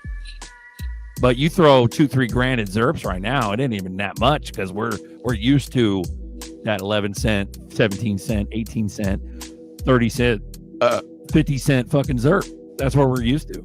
Hell yeah. Fill that back up right now.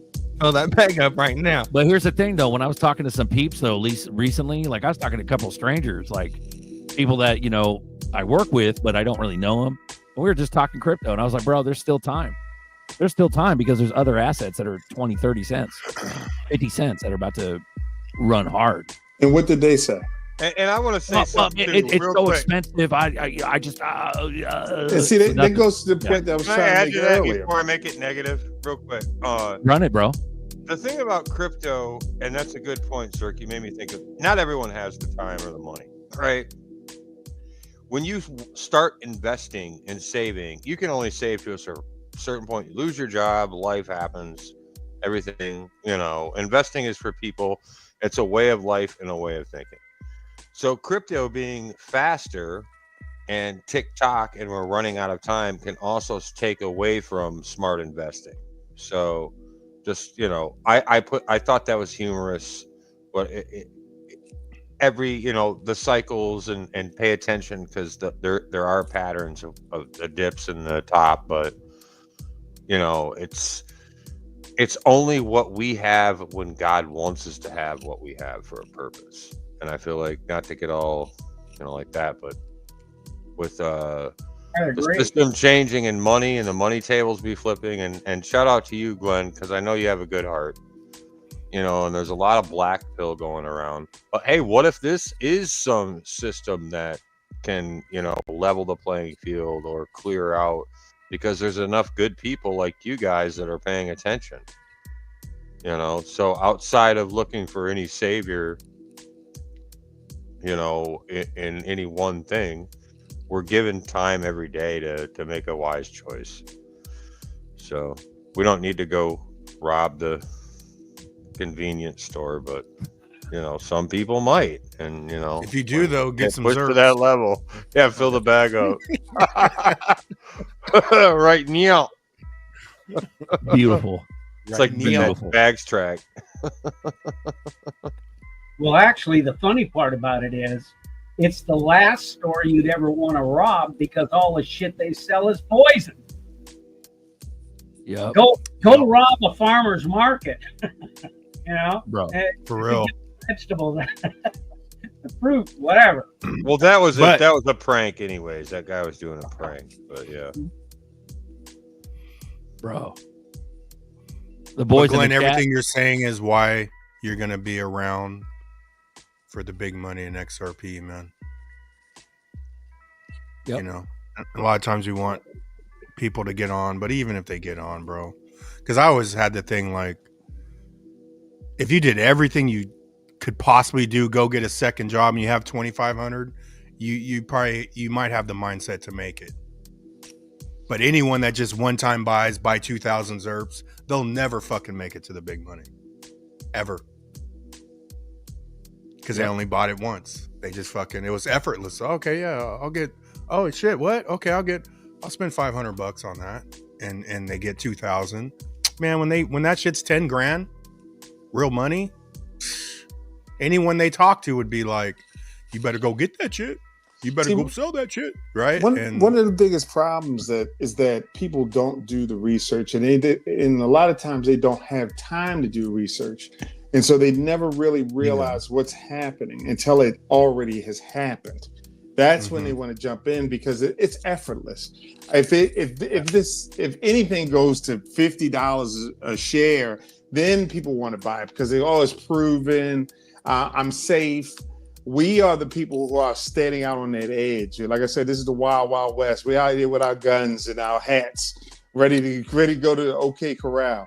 These people are sitting inside the saloons and their houses waiting for the fight to be over, and then they'll come in. So it takes a certain type of mindset, to be this way. Like I said, I've said it in the past. I missed out when I saw Bitcoin at $400. It was $400. I'm thinking, nobody's ever going to use this, and it was $400. Why should I spend $400 on one Bitcoin? That didn't make any sense to me at the time. Netflix at $2. I saw that. I've seen these things at sub $10, and I didn't buy them. I mean, we're talking 2000, 2001, 2002 in there, but it took me some experience. It took me some time to lose out, and so there's some people just coming on board. They're gonna miss the train, and that's just life. Yep.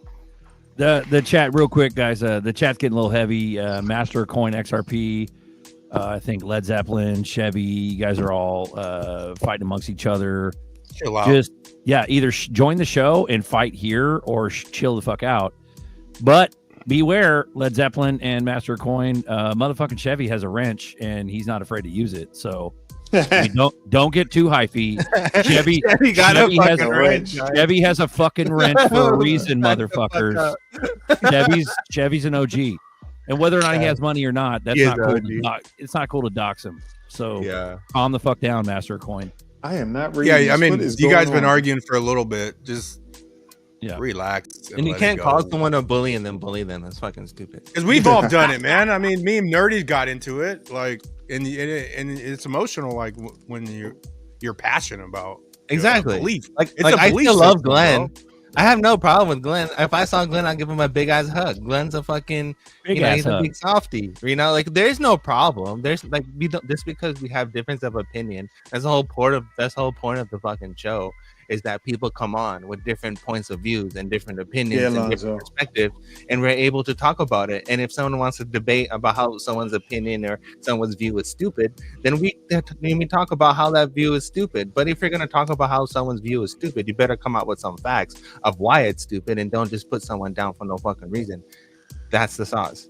So I agree with Nerdy. If we're able to handle that kind of debate, because that's the kind of debate that we run and that's the kind of show we run, it's an open fucking platform. So you can come on here no matter what the fuck you think and say however you say. But we're not some commies that just gonna be like, no, the show has to go like this and we have to speak this kind of way. That's the whole fucking point of the show, is that you have people, actual humans, not robots, come on the show with open views and you can hear people's actual thoughts. That's the fucking point of the show. What Nerdy's saying is true. That is the point. And there's times when there's things that I don't want to hear. All I do is shut my mouth. I don't argue with it. I'm Just let it actually happen. Darren Moore Jr. Sorry. I saw that. Yeah. Darren Moore, though, man, I loved his videos, man.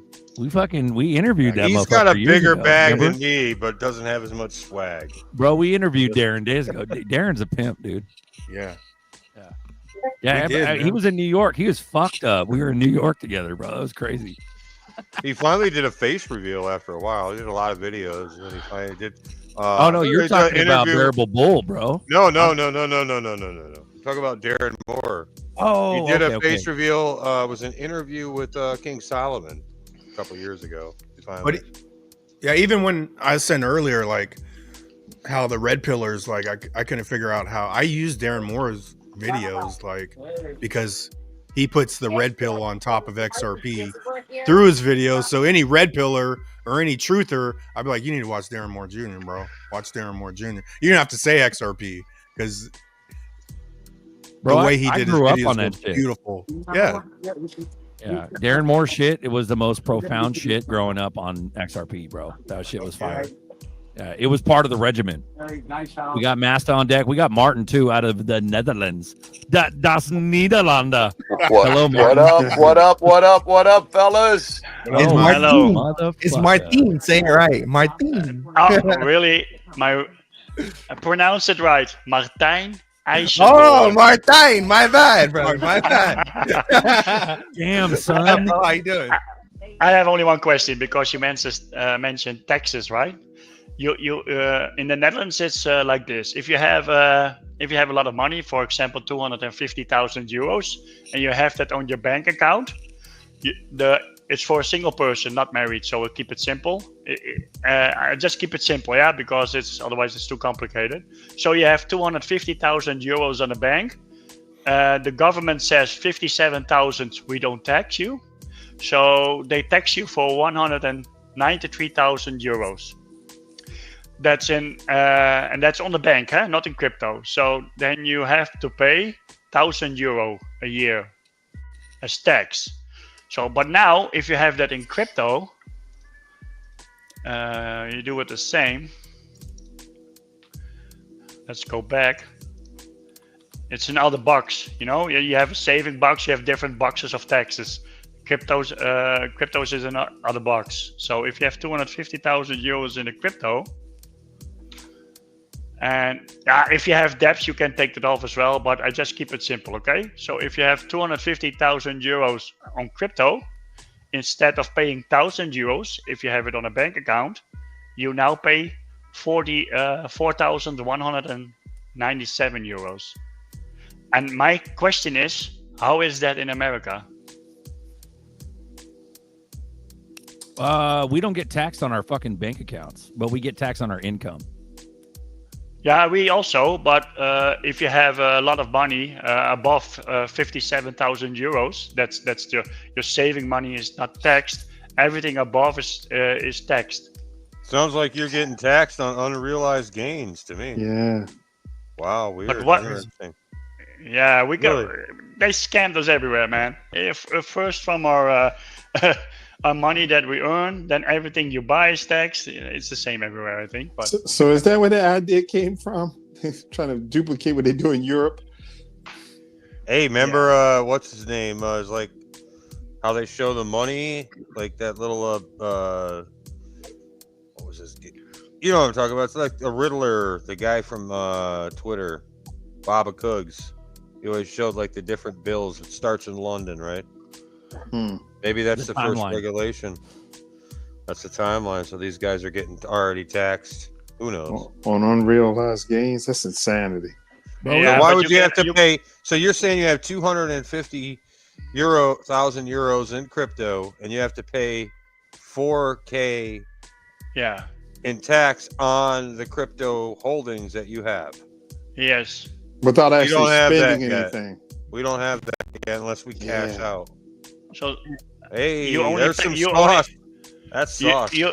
You only pay for gains. So, for example, you bought for €1 XRP and you sell it for €2. You get taxed for €2. Correct. And how much percent is that? That's what they're trying to work out right now. But even with stock market, if you get, it's roughly about Grab a 30%. cup. Grab a cup. Let's go. Yeah. So yeah, no, we don't get taxed on unrealized gains. That's nuts. I mean, how you? Well, get, they how have do to you, pay for the free healthcare in the Netherlands for somehow. Yeah, you but know? it's insane when you think about it. How do you get taxed on something you don't actually own yet? You they don't see own it it. as they see it as yeah, you have money, and that's gonna be Yeah, but you don't. You never cashed it. If you don't have money in your hand, you don't have it. Nah. You have a promissory note. Hey, here's your stock. One day I will give you money. And so, hey, let's tax him on it right now because one day he might have it. That doesn't, because the powers to be said so. Nuts. That Well, is here's another nuts. thing though to think about, Bishop. Where does he live? Yeah, they've already In had Europe? the regulations. You're What's right. the quality You're- of life over there Yeah. compared to what we have here. I- So if well, we're how- leveling the playing field, we need a little bit. Don't do Well, it for Stalin, Jet. to be honest with You know you, what I'm bro, saying? that's like I'm not willing to give up rights to get rights. I'm not willing to give up things to Yeah. get stuff. I'm not willing to do that. Let me say it like this: we have a good life in the Netherlands. If you have a job, I tell you, my mortgage is 165 euros.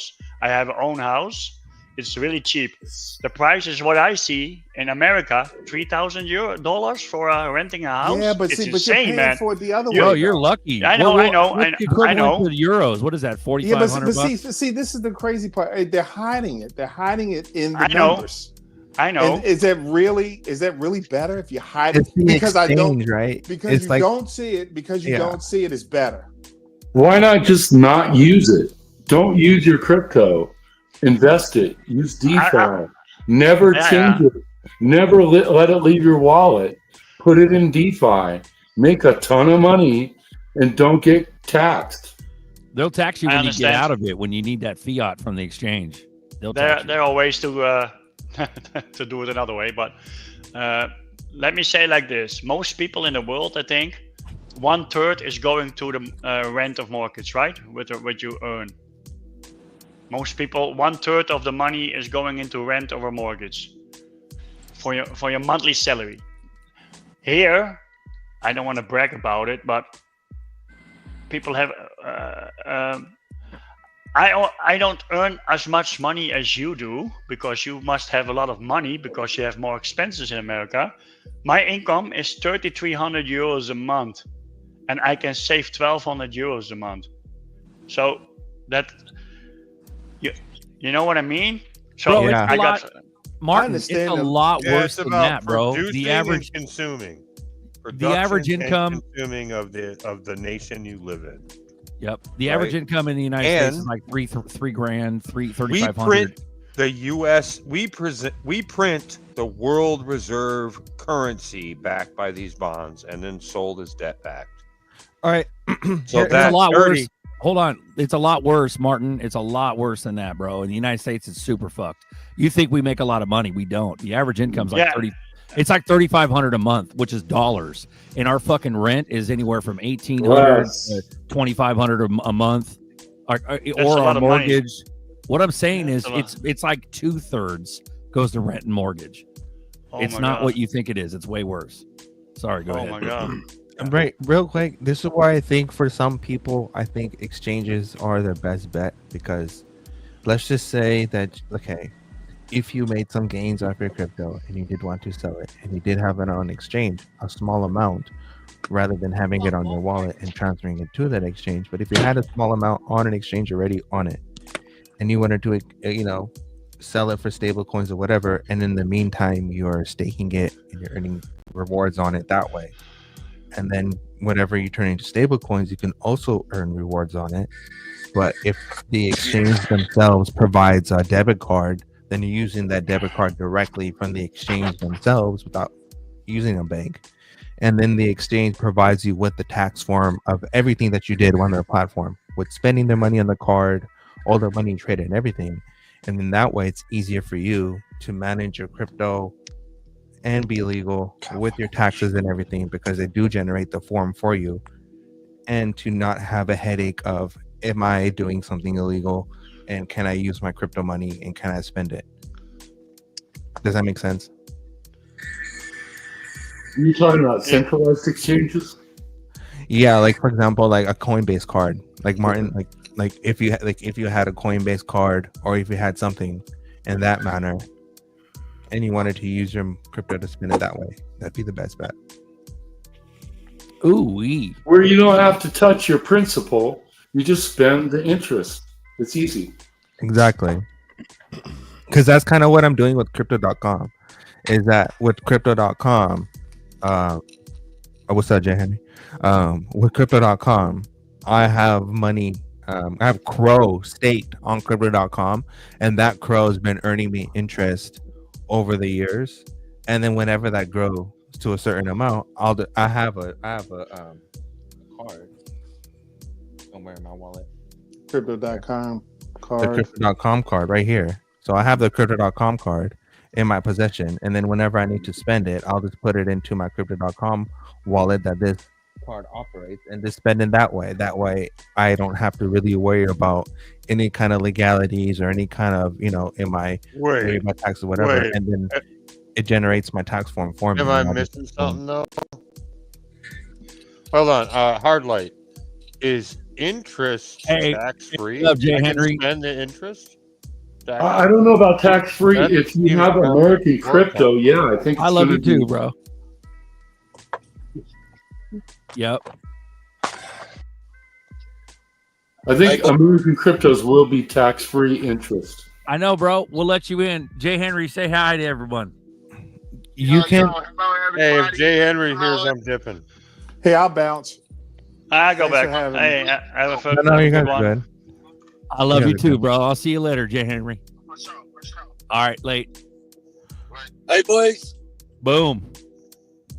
Boom. What's that, Sorry, my Hellcat? dad. I had to take that call. I had to call Jay Henry back. This is the guy that got me into XRP. Hell yeah. Look Oh, at that, fuck beard. yeah. brother. You better thank him because he made you a fucking trillionaire, motherfucker. You better suck his dick or something. You owe me 1,000 ZRPs. These You fools owe fight him your fucking kangaroos. life. These Hey, motherfuckers Nerdy, you fight probably kangaroos. They don't wouldn't say that. suck. Nerdy, don't you wouldn't suck. say that to that guy's face. When'd you get in? About 18 cents. 18 cents. cents. Nice, bro.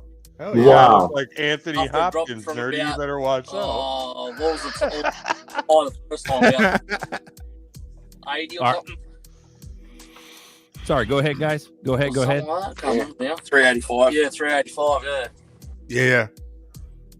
So you've been in Watching years.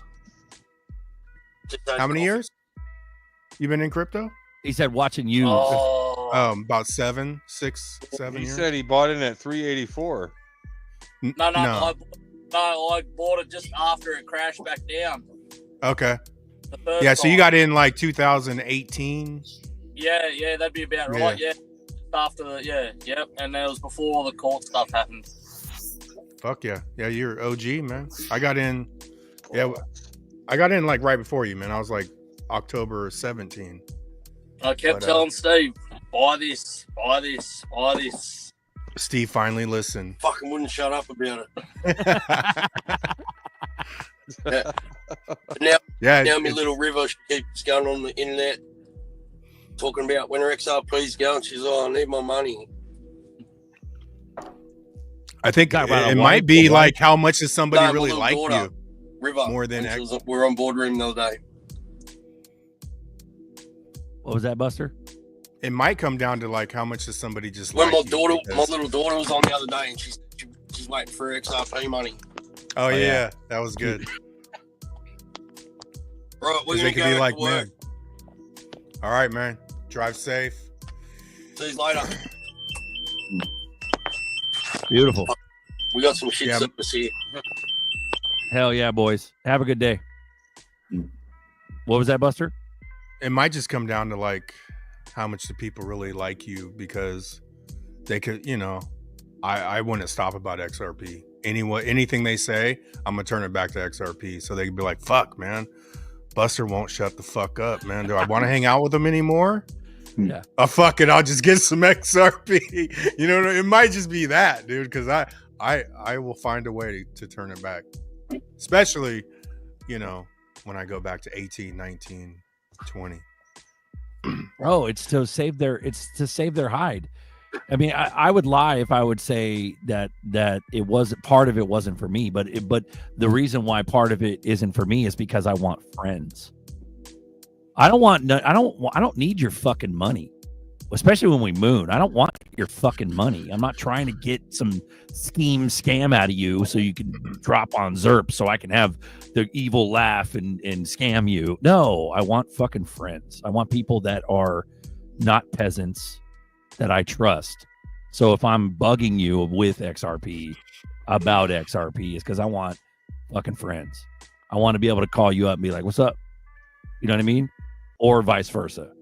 It's about, we're going to be in our own world. Seriously. I think so. I believe so. Sure, I could be fucking nice to anybody, any peasant on the street. Sure, I'll be nice, but I'm never going to fully trust them. Buster, I would just add that it's also about teaching them how to use the tool, not just the XRP itself and investing, and that's why I think whatever Nerdy's doing and whoever's working on tools that help people build Rothschild wealth, like an app, you click, I got Rothschild, I'm good. XRP plus DeFi, but don't let them, I think a few months from now, we won't have to worry about how to do DeFi. Freaking CypherX just came out with a whole list of what you need to do step by step to make a loop, an infinite loop of wealth. Just gave it away on X. Sort of like a Mobius. That's what's coming. Can I mention some? Like a Mobius strip. I'm sorry. Yeah. I'm shutting up. Beautiful Mobius. I want to mention something about what Harlot is talking about. Okay. And this is kind of like a side tangent, but it's related to what Harlot is saying. So Jeffrey Dahmer brought up something earlier about looking into Evernode, and this is something that goes into how system are designs and future of systems, right? And a lot of people are not really focusing. Like David Schwartz, there's a whole commentary on X right now about migrating Ripple that was written in C++ to Rust. Okay, cool. But wait. Migrating from what to what? C++, so Ripple D is written in C++, right? And they want to migrate, they want to rewrite it into Rust. Well, there is already a XRP Ledger Rust or repository that already exists, but they want to make the official repository going forward, the Rust-based one. So, for security reasons, that makes sense, because there was an executive order when Biden was president that they put out that, going forward, everything had to be written in Rust for national security purposes. So if XRP Ledger is rewritten in Rust, not only does it comply with NIST standards, but it also complies with that executive order. So then that would put compliance for the XRP Ledger on a whole different scale compared to any other chain, right? Because we have a Rust repository. Okay, that's one thing. The second thing is that with, for example, technologies like Evernode, if people don't know what Evernode is, I'll summarize it for you. In a networking sense, Evernode is basically a Docker container on the XRP Ledger. What it allows you to do is that you can create decentralized applications, for example, on the XRP Ledger, because you're using the same address, and you can host it on an Evernode, right? So you can have Dockerized, decentralized containers that is on Zahal network, that is hosted on a cloud, which is crazy, right? Now here's where it gets even crazier, is that you can incorporate a Koch network with that.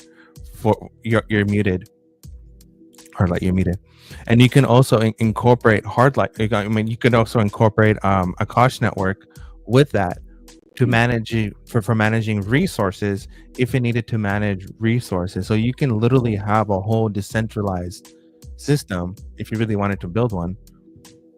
That's so Evernode is what, as opposed to the XRPL? It's like Docker containers. Oh, yeah, Docker containers. Docker. So basically, you can create like a sidechain or whatever, and put all the dependencies and everything that you need on Evernode and host it from Evernode, and just everything would be everything that like any kind of calls that you make to that chain is coming from Evernode. That's hosted on Evernode. Like it's Evernode versus Ondo. Yeah. So Ondo is like the financial staking site, right? But Evernode has to do with more like computer and cloud services and incorporating, decentralized cloud services, which is a whole nother level of blockchain that people are not really thinking about. Like people are looking at blockchain right now, and they're just looking at it as a value purpose. But for example, let's just say okay, you want to create a business, and your business that you want to create is hardware intensive. It's heavy on creating an infrastructure and having compute services and whatever, right? That's going to be really, really expensive. But because you have decentralized services, for example, if you wanted to create some kind of virtual reality business that's going to be, like you need NVIDIA's latest Blackwell chips to run your application. Well, where do you get those computing services? Well, you can use Render for that, right? So you can design your stuff on Blender, use Render with Blender, and you can create a decentralized service where you're getting your compute from the Render network, and you're paying it with the Render token. That's fucking wild. That's crazy, right? So you're kind of going around the whole like big three, like the AWS, Microsoft, and Google cloud thing, which is crazy. So Render is with Evernode? Huh? Render is with Evernode? No. So with Evernode, you can run anything. You can containerize anything. It's not blockchain agnostic. You can run anything on Evernode and host it on there. You can containerize anything, just like you would with Docker. You can do that with Evernode.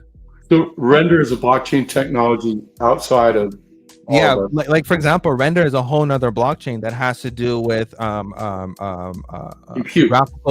graphical compute resources, and making it's a company called through Ontoy, right? And Ontoy provides is their main company, and they're working with NVIDIA to provide their cloud services, right? And the cloud graphic services, they use NVIDIA Blackwell chips. Render uses NVIDIA Blackwell chips for their processing. So you can have, for example, if you wanted to create, if you created a program, if you created a virtual reality agent that depended on Meta's glasses, you're a Facebook developer, you're developing for Meta, you're creating an agent for the Meta glasses, and you're trying to figure out how to get the compute services to generate this AI model that's supposed to show in your glasses.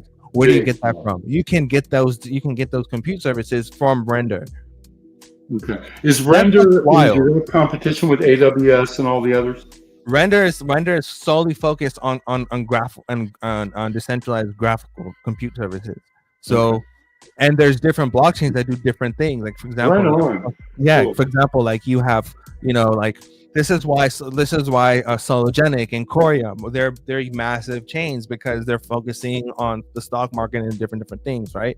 That's what financial services. But if you focus on what certain chains are doing to help accelerate the back end of other businesses, that's the fucking sauce. So then the token, you kind of really don't care about the token or the value of the token, because you understand the utility of what's going on. And that goes back to the conversation that we're having with Bishop, where does the value of the token come in? Well, that becomes the utility. The value comes from the utility of the token. The more people that use the token, the diminishing supply. That's where all the value comes in. So when we get all these regulations that it's a go ahead to use all these services, a lot of businesses you're going to see, like Walmart that's working with Avalanche and all this other shit, you're going to see the services come out, because Walmart's going 100% into AI, right? They went 100% into AI. They went 100% into VR. Well, where the hell, how are they going to manage that on a global scale? Well, they're using, Avalanche for their compute services. So there's if you really look at how the blockchain is built and what they provide and how they provide their service and what you're actually investing in, then that changes the whole fucking game. And that's why, for example, we talk about XRP, but XRP for its services serves as clearinghouse, which is the utility of XRP, right? And that's why if you look at other chains, it's crazy. But yeah, international clearinghouse. This changes the whole game. Fuck Top Golf. Oh yeah.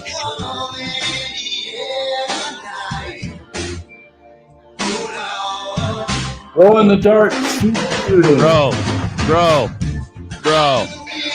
Glow in the dark skeet shoot. Let's go, boys. Let's fucking go. Sorry about that. Go ahead. Lonzo Turner. I'm gonna drop down, guys. I got some barbecuing to do, man. But Lonzo Turner, I bought SHX for the third. Yeah, dude, SHX got me buying because I went through like a year where I didn't buy much. But SHX, shout out to GDLT and Nerdy. Those were my two confirmations once Nerdy started talking about SHX. But we started calling SHX out on this channel 2023, like this time, probably around October. SHX, Velo, XCN, then XPR, because I'm a big XPR fan, and then ZBEC. So those are the last 5. It's either Uncle Buster or CKJ. It's SHX, 100 grand. Yeah. Hey, Buster. But, I'm on the millions, man. Like I got it at 0006. Yes. You know, you buy a million, fuck the 100,000 challenge, bro. Get it early and fucking dump on that shit. Yes. Yeah, that's the difference, man. So, but hey, 100,000. I mean, this shit's gonna be stupid. But I see it different. You know, you talked about XDC. I was in XDC at 2019, so I got XDC and SHX about the same price. It was like 000. XDC was 0004. But when I was researching, you talked about this earlier. I thought XDC was like the shipping and the trade because especially when they tokenize letters of credit. And then, you know, so I don't research forever, but this whole realm of XDC is going to take out Ethereum and all that. I was nowhere in that when I was researching about XDC. Literally, I thought you said it earlier, trade. And nobody talks about that side of XDC anymore. It's always the Ethereum killer now in the newer version of XDC. But I think this whole system is built, bro. It's all to work together, you know. Even XLM, like XLM's fucking gigantic. So you want XLM too. I want to either or on those. Like, but those 5, the videos, there's some good videos on like the Velos and the XPR. Dude, they're working through so much shit. This whole system's tied together. I don't think one dominates the other, but I think there's a reason why XRP arrived first. You know what I'm saying? Then XLM. And then now the next tiers, the SHXs and the XCNs, now they're getting in detail how this shit's going to work now because they're all intertwined. But I'm going to drop down. Lonzo, you had some good comments today, man. But hey, Buster. Jay Henry, what up, pimp? Uncle Buster. Chilling, brother. What's up? What's up? Hey, that's what's up, man. Hey, Uncle Buster. Berserker, I want to thank y'all for letting me in. What's up, my man, Nerdy? You know what I'm saying? And all the rest of the cast and members. I am Jay Henry. Been in crypto for roughly 3 years. My cousin Marvin Davis put me on. And I'm going to tell you, 3 years ago, we went to the XRP event that was hosted by Uncle Berserker and XRP Bags. It was on it at a nightclub. Man, me and my cousin Marvin Davis pulled up on the scene, and we met everyone there. We met Full Mother Boy. We met Uncle Buster, Nerdy X, Berserker. I mean, it was a slew of people we met, and believe it or not, these people are down to earth. It was just all love. Well, first of all, I'm like 16, and I'm like walking up on people like, who the hell is he coming to beat up? And it was just like, no, I'm not here to beat up nobody. It's all love. You know, I'm here to learn about crypto. And it was all love. Then we went back for after party hangout. That's when I was able to get to know one another on a personal level. And when I say crypto family, these people are truly down to earth. Man, 100% down to earth. Man, Uncle Buster, you know, our 4 days is about the same. So we just learned a whole lot, and going into this crypto space, learning. I've learned so much from talking with Nerdy X. I've learned so much from talking with not talking, but learning directly from the website with Backman.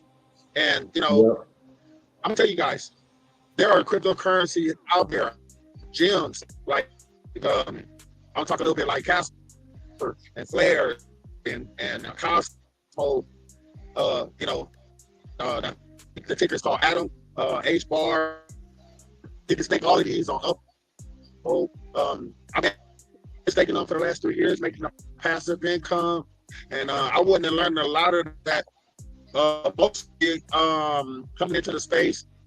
I learned it a lot from my cousin Marvin Davis, but it all got isolated and restructured by looking at some of the videos that XRP bags put out and just fine tuning your crypto journey. And so hey, I try to come on and tell the people that we are real people. As you can see, I'm a truck driver. My day in, day out job is truck driving, running across America. I might sell oils and soaps and stuff as a side hustle, but definitely always rocking with my XRP dog tag on there.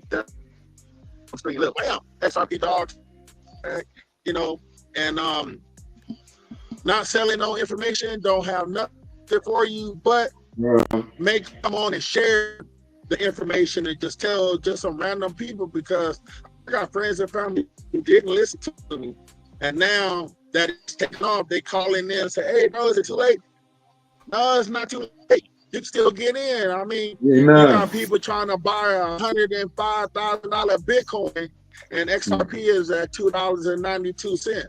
So what makes more sense? Something that you want right now, or something you want on a long term? So I think a long-term investment, this is long-term.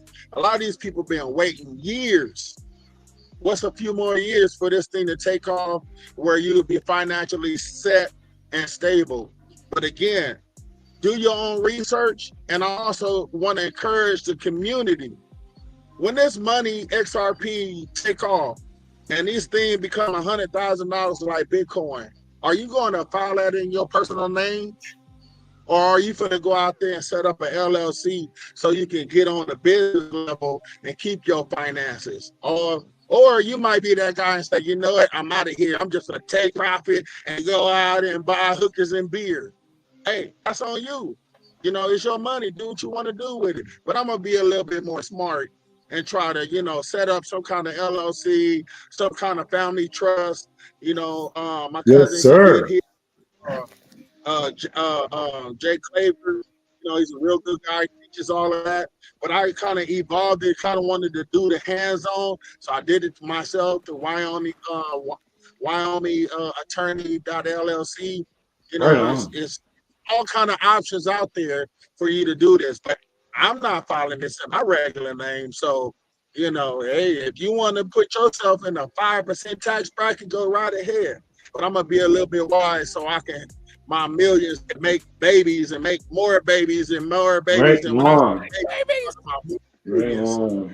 millions on top of millions, you know what I'm saying? So I can be sitting comfortable and have my wife next to me, and I don't have to be sitting in this big rig way across America, and my wife and children back at home talking about when daddy go get home. So I want to be there. I just want to encourage the people, keep stacking your ZRKs, keep stacking your XRP, keep stacking your stacking period. Because one thing I learned in this crypto journey, if you can put $5 in a shoebox every day for 30 days, that's $150 you can invest in yourself. If you got $10 in the shoebox and on day 20 you going back in the shoebox, you over leverage. So don't over leverage yourself. Be wise. Don't take out no loans to buy no crypto. You know what I'm saying? I just want to get on here and say that to the people. Be wise, learn more, always ask questions. There's no dumb questions in crypto, especially this is a new industry. There's no dumb questions, but be wise, do your research, be know what you're buying, know what you hold, and just be courageous to go out and invest in you. You should be the primary number one person in your life to invest in. If you don't invest in yourself, I don't see nobody else coming by talking about, hey man, I want to invest $100,000 in you. No, you got to be the one to invest in yourself before someone else to go take the time and invest even a friendship in you. So be wise, do your own research, continue to stack these herbs, and hang on in there. They got a statement in crypto says HODL. HODL means hold on for dear life, and that's a real statement. Hold on, because this thing about to take off. It's like a basketball underneath the water. They let that thing go, it's coming shooting up out of that water, and it's gonna take off. We'll be mooning soon, so all praises. Peace. Ooh-wee. Let me get on and speak my piece. Ooh. Let it out, Jay. What's up, Jay Henry? Smell good. Smell good too. I'm on fire, bro. I am on fire I'm so on fire. Man, everything y'all have been saying from day one, it's been chops at the block at a tree, and the tree is falling. It's constantly starting to fall. Everything you guys has been saying coming true. Just hold on, community. It's going to happen. It's going to happen. You know what I'm saying? So, we're there. Look at all the look. Here's one thing I would say that I haven't heard too many content creators talk about, but I researched it. Fannie Mae, Freddie Mac, they're going to accept your cryptocurrency as part of your risk assessment in single family homes. Imagine how we have come, how far we come, where the federal government is now wanting to see that you have crypto. And your crypto now can purchase a home. There ain't no $2.92 homes out there. That crypto got to go up to be able to afford a $500 million house or $1 million house in Las Vegas or Los Angeles, or let alone Sacramento. That's $900,000 for a house up there. So I'm just saying, hold on, know what you hold. Look at the partnerships. Start looking at the partnerships that these CEOs are making. Strongholds, another Tammy Kemp. Look at the partnerships that she has made. That's a coin. If it's being held on the Decent wallet, it's being held on the X-Man wallet. No, I'm sorry. It's being held on the SafePal wallet. If you can hold it on there, you can swap and get it on there. You ain't got to go through some of the sketchy wallets back in the day, how we had to transfer XLM to get Stronghold off of the Lobster wallet. Oh, that was crazy back then. This thing has evolved. So I'm no guru. I'm just a man in the background doing my research. Continue to do my research. Thank you to all the crew that's out there. Man, there's people in this industry that has constantly been an effect to my life, bro, and I just really appreciate it. I don't want to name drop because I may miss a name or two, but look at this as a whole and study. And if they give you their telephone number, it's not because they trying to get your money out of you. They genuinely giving you their number to contact them because there's something about you that they like, and just keep being you. Don't be somebody else. Don't be somebody fake. Just be you in this industry, and people gonna like you regardless. If they don't like you, well, they missed out, not you. You know what I'm saying? So That's all I'm saying, bro. I Right had on. to come on here. I was on fire, bro. I had to let this out. It was like, Good I got to get stuff. this out of there. But I Good appreciate you guys stuff. letting me on. Real spit, always say, I always say, giving all praises to the Most High God Yes, sir. for Yes, allowing sir. me in this space to allow myself to be some type of bearer of light in this whole spectrum of darkness. This thing can go far left, it can go far right, but at the same time, we all got to give thanks to the man up above, for allowing us the opportunity to learn about this new finance that's going to become a new financial wealth for us in the future. And all I say is turn around and bless somebody. It don't cost. Well, some people might charge you, but you run into me, you go get blessed with some info. Best believe that for free. Amen. I don't mind sharing. Yes, sir. So that's what I'm saying. Preacher, brother Hey, Henry, preacher. Berserker, thank you, bro. Sure. Thank you. Yep. Thank you. Yep. You guys are Hey, awesome. Henry. All you guys Jay Henry, are you're bro. Thank you, Jay Henry. You're one of us. You always have been. You always have a spot on this show. I appreciate it. Absolutely. And Marvin Davis. Yes, Yep. sir. Uncle Buster, I appreciate it. ZRK, I Thank you, bro. appreciate it. Nerdy X, I appreciate you. All the other people, I'm just learning seeing your faces. I've seen you on here before, but all of you guys bring something to this community. You all bring something to this community, and I like the charisma that you guys are doing. No one's arguing, no one's fighting on here. It's all respect and mutual love towards one another, and that's what it should be about. That's what crypto is about. So hey, thank the community, thank the whole show, and again, thank you for letting me come on and have my 5-minute rant. Appreciate you. Well spoken. Yeah. Yes, sir. Ooh-wee. Jay Henry, I hope you're having a good day, bro, and I hope the rest of the day goes good. And it's imminent. It's hella imminent. They owe us 2 weeks. It's not 2 weeks. They owe us 2 weeks, bro. Oh yeah. So, that's fire. All right. So we love you, bro. Appreciate that. Also, Buster, have a good day, brother. And we're going on like 2 hours, 16 minutes. We could always like cut it if you want, but we got this clip, Nerdy. If you want to run this clip, you're talking about share screen. You want me to run it? It's a Brad Kimes clip. Oh yeah, the one from Papa. Yeah. All right, here we go. Go ahead. You want me to play it? It's at the 8-minute mark. Yeah, go ahead. All right.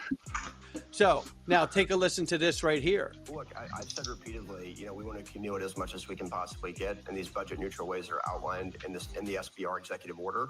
We also have the Digital Assets National Stockpile, which gives credence to other ecosystems and what's being built elsewhere in the space. As the president likes to say, we have very smart people in the administration that are working on this. I think that we'll move on ways of accumulation that can be implemented most expeditiously. And I think that people will be very pleased with what we come up with. But I also encourage people just to understand that there's an infrastructure piece of this as well, and Treasury is working diligently on that, making sure everything's set up properly so that we can move forward in the best way possible.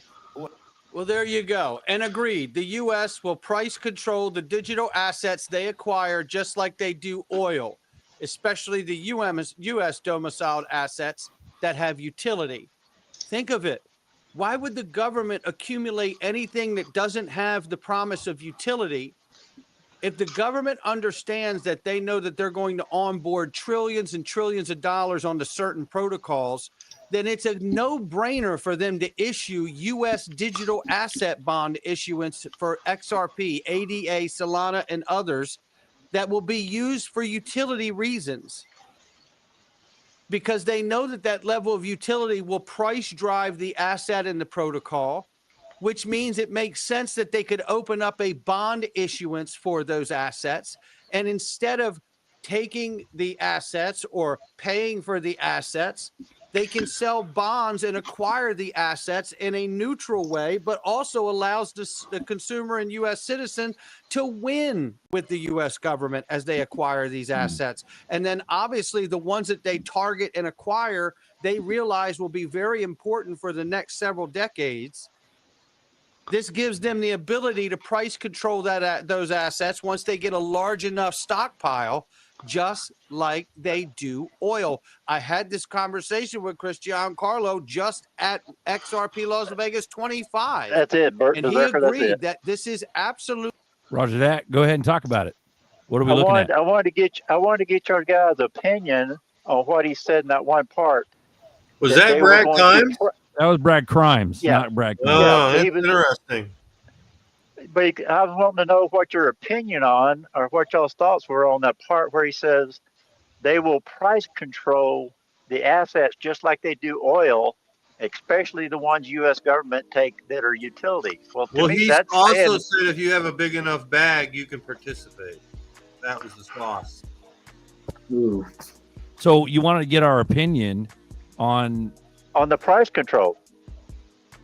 What do you mean? Yeah, RLUSD is, what do they call it? Clawbackable. Yeah, but explain that exactly, Papa, like I'm a stupid 5-year-old, please. Well, it's hard for a 3-year-old to explain it to a 5-year-old. Ooh-wee. No, he was just saying, though, that the way they were talking about it, that the crypto, they were going to price control the crypto like they do oil, which we know they do oil. Yeah, but you see how oil is regulated, though. It stays between aside from the taxes. But let's use California. Yeah, let's use California, for example. When I started driving, it was, I'm not going to sit here and boast like I am hella that old, but when I started driving in California, it was $1.50 and then per gallon. And then it went up from there. But like at this point, the last 10 years or so, it's stayed around $2.50 to $3.50. So in other words, they've regulated it like you're talking about. And I'm just using my own personal experience. But aside from the taxes, obviously half of that is taxes.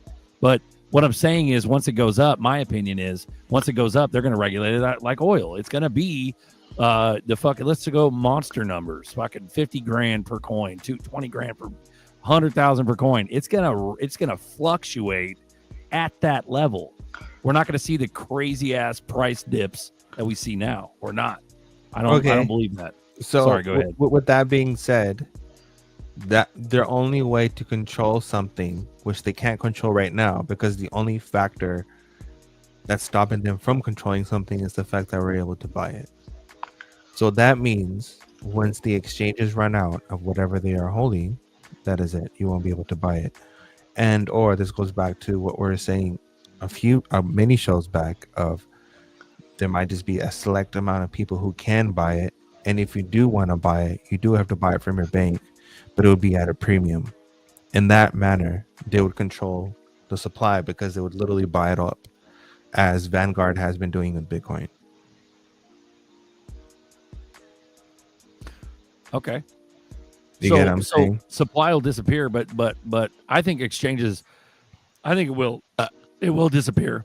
And but at the end of the day, we have to have some sort of off ramp. So there has to be some sort of market there where people buy fractions of a coin. You know what I mean? 0.0003 where XRP. But you know, the off ramps will serve as a place where you can sell it, but you can't buy it.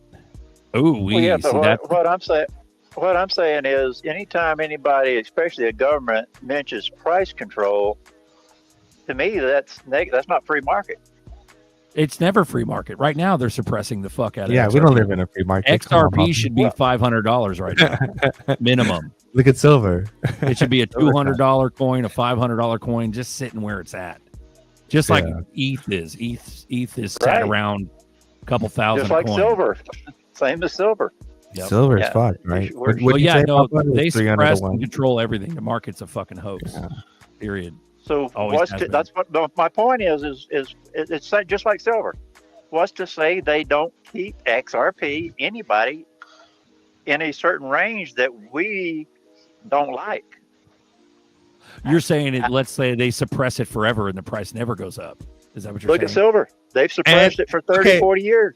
And or they show the public the price of paper XRP and not actual XRP, in the same sense as they will never show you the actual price of silver. They'll only show you the paper value of silver. Right. Is that what's currently going on? Go ahead and explain paper ZERPs versus real So, ZERPs. so paper silver is at 300 to 1, while actual silver is at like at 180 to 1. So the price of silver that you see at $30-something is the price of silver and paper value, not in price of silver into the actual utility value. Nerdy, are you saying somebody's suppressing value? JP Morgan's been sued for many times, right? Bro, that's stopping them from doing the same shit with the That's a hard light, bro. That's why I got to put these shades on. That's a hard ass light. No, Nerdy's a hard light, bro. You get what I'm saying? What's still stopping them from doing that? Aladdin has shown us that that's exactly what they did with Ethereum and Bitcoin. BlackRock, through Aladdin, has been gobbling up all of Bitcoin and all of Ethereum, no matter what the price is.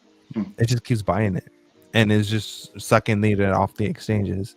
And they're basically like, even it's okay. You can have a decentralized system by consensus, like by design, but that doesn't mean that the tokenomics of that system has to be decentralized. Like the tokenomics of the system can have a centralized entity, and that's the shit about blockchain people don't understand, is that you can still have centralized control with decentralized systems. So just because you have the term decentralized, yes, that is how the consensus work, and that's how the system is designed. But in all reality, you can still have a central point view of who owns the tokens, runs the consensus, and runs the vote of validatorship, right? Because they actually make the choices. On that point, Nerdy, the dollars are clawbackable. The RLUSD and the Circle, and so aren't they trying to issue legislation that says, "Fuck no, you're not going to take my money back"? Well, so the reason why you have everything that you would have in a CBDC, you have in RLUSD, correct? And stable coins. Correct. Everything that you would have on a CBDC is presented to you within a stable coin. They're the same. That allows the United States government to claim that they'll never have a CBDC, but in all reality, it's the same relation. Again, that private government relationship that we do. But I thought some of our legislators were talking about saying no to that very recently. I didn't get the details. I've been working. But here's the thing: the stable coin in the Genius Act. No. That's what they Senators standing up and saying, no, we're creating a bill that says, no, you cannot claw back our shit. It's ours. It's sovereign. But that doesn't depend on them because it's a private business that's issuing that asset. So no. Limiting the definition of a stable coin and a CBDC to no clawback. Oh, by putting it in by law as a part of definition, but that goes against the Freedom Act of what a business can produce and what they can't produce. It's a slippery freaking slope. But what I'm saying is that that's already a feature in RLUSD. It's already part of it, and Ripple, the company, has been legitimized. So it wouldn't be public public. They're not going to scrap fucking RLUSD. Yeah. So even if Ripple becomes the de facto solution, you still have a CBDC, because the only difference between the CBDC is the issuer. But if you have a private issuer, then the government doesn't really have to take the blame. But the government themselves can come out with, for example, the eCash Act, which does exist and is in part of the House, is a bill, which the eCash Act says that the Treasury will issue a digital version of the dollar, right? So it's not technically a CBDC per se, but it's just a digital version of the dollar, how a fiat dollar is today, that is still free, which you still have, meaning the government doesn't know that you have the dollars, but at the same time, it is a digital dollar. So it's like a slippery slope of, we'll give you freedom and we'll give you autonomy, but at the same time, Doge has implemented AI monitoring all transaction. So even if you say that you do have sovereignty and that you do have this and that, by using an exchange, they can trace back who owns that wallet and whatever. So in all reality, you still have everything that you're saying that they won't do, they are still doing. Bro, it's like Bishop, bro. Remember Bishop used to talk about how the government adopts things? Yeah. They have Skunk Work and fucking Boeing and shit, make their planes for them and shit and all that crazy shit. Well, it's the same thing with the ZERPs, or the RLUSD, the stable coins. The government's just going to go, we're going to use this, and that'll be the Treasury issued fucking. Yeah. The main Treasury versus Fed. Is the Treasury not taking over? Well, here's the thing: is that the main sauce with stablecoins is for the fact that they hold T-bills, right? So, for example, what's going on is that United States is being less reliant on other countries holding our debt, and they're relying on private businesses holding debt. So, private businesses are basically becoming the stewardship of our financial system, which Including is crazy. Yeah, so it's like intertether. yeah, so it's like we have this we're this free nation, but we have this capitalism totalitarianship that is forming in the background that people are not even realizing, but it's happening through T-bills and who issues stable coins and who doesn't issue stable coins and what stable coins are backed by and who owns that debt. And right now, what the shifting is from nations owning that debt to corporations owning that debt, but who owns that corporation? And then if Ripple IPOs, who's going to own a majority of Ripple? And if Vanguard owns a majority of Ripple, and this goes down the slippery slope of rabbit hole of now banks are partnering with exchanges, was exactly what happened with Chase and Coinbase, which goes into, okay, Vanguard is literally taking over another industry, which we think is free, but it's not. It's going to be controlled. And then that goes with what Brad Crimes is saying. But we had to go on, we had to go on recess to go to the Wailing Wall. Don't you know? Congress had to go on recess, stop the bull run to go to the Wailing Wall. Yeah. Who went to the Wailing Wall? That's a badass move. The motherfucker that put us on recess. It's all a show at the end of the day, right? So they still get through. The globalization still wins at the end of the day. Bro, we straight rocketed $1. Everybody was bullish as fuck, and then all of a sudden, Congress recess. Sorry, go ahead. I've been there. I've seen that stone. It's like 50 feet long, 8 feet tall, and 8 feet wide, and like, I don't know, 200,000 tons. And it sits at the bottom of the Wailing Wall. I've touched it with my hand. I've examined it with my eyes. I'm just saying, there's shit going on there. Don't knock it. I would want to touch it. I have touched those stones. You know, I would want to touch them, whoever I was, knowing that Yahweh, creator of everything seen and unseen, touched that ground too. I'm just saying, it's pretty important. We jump into the Jew hatred, but I'd be sketchy on. No, we don't hate them at all. We hate the doctrine. The doctrine is the fucked up part. Doctrine I'm noticing. I don't know about you, but I'm noticing. What? You just noticed everything. It's the noticing. Are you talking Khazarian doctrine? Yeah, well, the doctrine that says kill all Christians because they're Khazarian. The one that said, the Talmud, Jesus, and that Jesus deserves to burn in hell. That one. Oh, the Talmud. Yeah, the Talmud's messed up. I'm not talking about that. I'm talking about the Bible. Yeah. Well, that's what we're saying. That it has nothing to do with the people. Okay, you're right. Yeah, the Talmud's everything to do with the doctrine and the belief. I agree. The people are beautiful. The people are gorgeous. I'm talking about the Bible.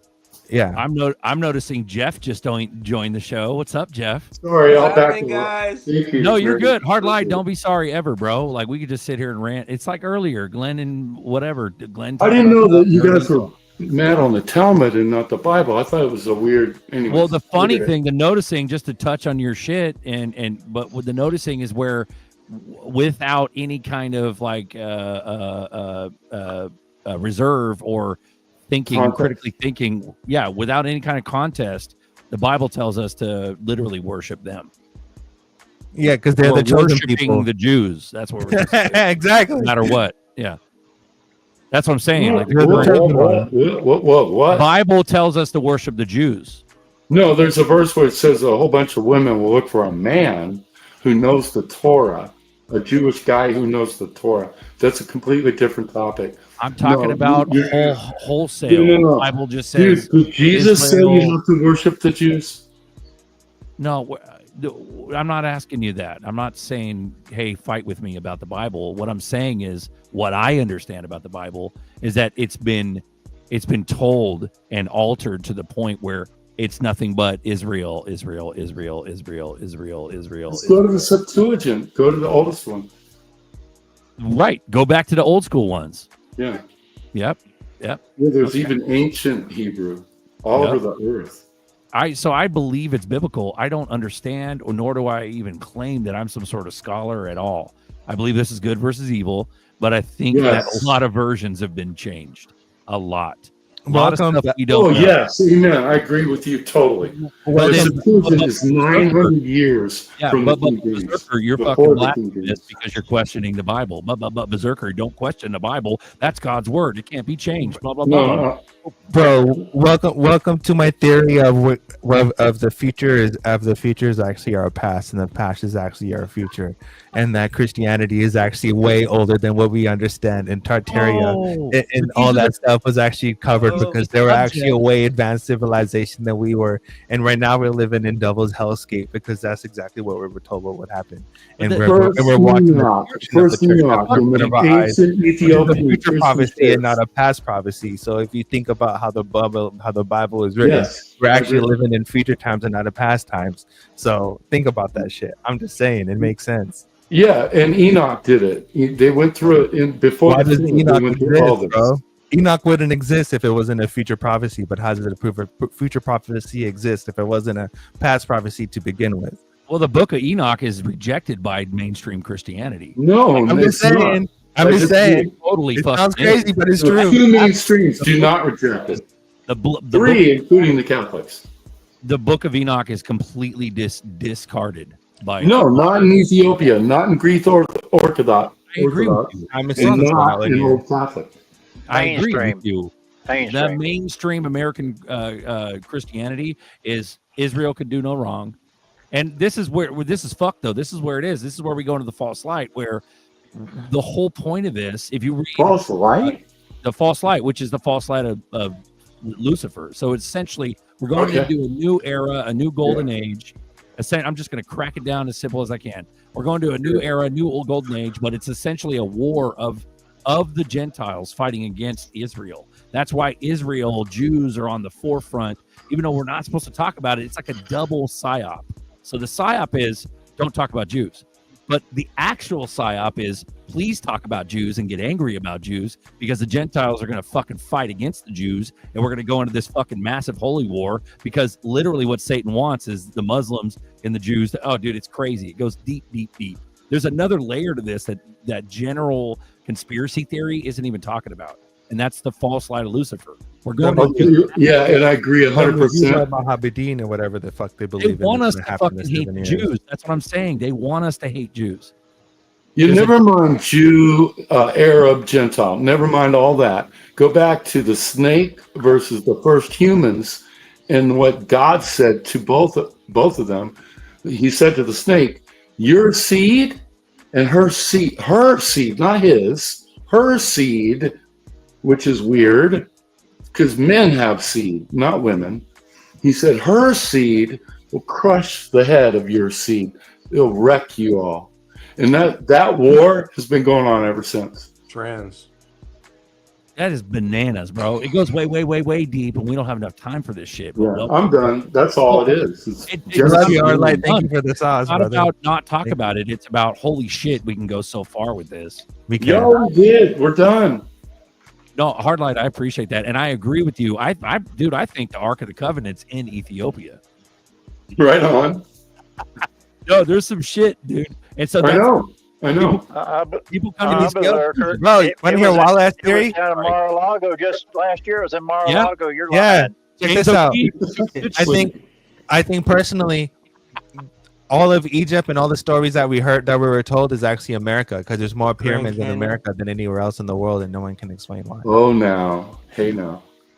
And if you read the Bible and you look at like the Grand Canyon and you look at all the big ass mountains and all the big ass tree stumps everywhere and all the big ass giants that have been fossilized and shit that are all there, like it's undeniable that the land that we live on is a holy land, and there was some kind of fucking the American energy grid Gentile nations war that took fight place against the there. Jews. The Gentile nations are going to fight against the Jews, and then subsequently or furthermore, we're going to also fight against when Christ comes back. That's what the whole point of it is oh shit, this isn't really Jesus coming back. This is some Jew deep state fucking new world order mystery. Alien thing, whatever. That alien thing, right? And so that's they're priming us for that. That's as far as I understand. I don't necessarily agree with that. I just understand it basically where there's another layer of psyop fuckery that's happening. We're also told about deception and how the devil deceives and how they would tell us some fake ass story and we will believe it. So how do we know? Like, for example, Berserker always brings up that Glenn Wells Maxwell parents or whatever owned the history books, and that's everything, the history that we know today. And if we know today, all the technology has been built within the past 200, 300 years, but only 200 years if you really think about it. Did you mention Ghislaine Maxwell? Yeah. Ghislaine Maxwell's dad. If you like. Well, let me say it real quick. Ghislaine Maxwell's dad owns McGraw Hill, which was all our textbooks. Oh! Yeah. For example, McGraw-Hill think about that. And then you look at Planned Parenthood. Planned Parenthood was all Nazi shit. So if you really think about it, we still live in a Nazi era that has been disguised as a freedom era, but it's still the same shit. But it's like a hybrid. It's like Soviet fucking Nazi mixed with Crown, which creates our country, which is actually just a corporation of, that's a shell company technically of what the actual Nazi era is. But it's the United States is technically a shell company if you really think about it, right? And yeah, and the way how everything is done and how we have money issued through a private corporation, right? Like even our money is not issued through the way how it's supposed to be issued. And then we go into this whole blockchain thing where everything's going to be tokenized, and then we're being shelled this whole like futuristic bullshit. But with all the reality, what is happening is they're just compromising all our fucking freedom and putting it on a chain where they now have rights over our data and our livelihood, and giving us and putting us in a complete surveillance state in of reform and freedom, right? And everyone is like head honcho, yeah, this is the future we want to live in. So, the Planned Parenthood, Bill Gates' dad, and Martha Sanger, the fucking eugenics. Martha Sanger? Martha Sanger, I believe. Martha Sanger. She was a eugenics hype queen back in the day. So Bill Gates' dad and Margaret. That's what. Thank you. I stand corrected. But what I'm saying is these motherfuckers created Planned Parenthood, which is exactly what eugenicist evil motherfuckers. But the whole point was the depop. It wasn't about helping. Yes, depopulation. Yes. Yeah. And specifically with the lowers.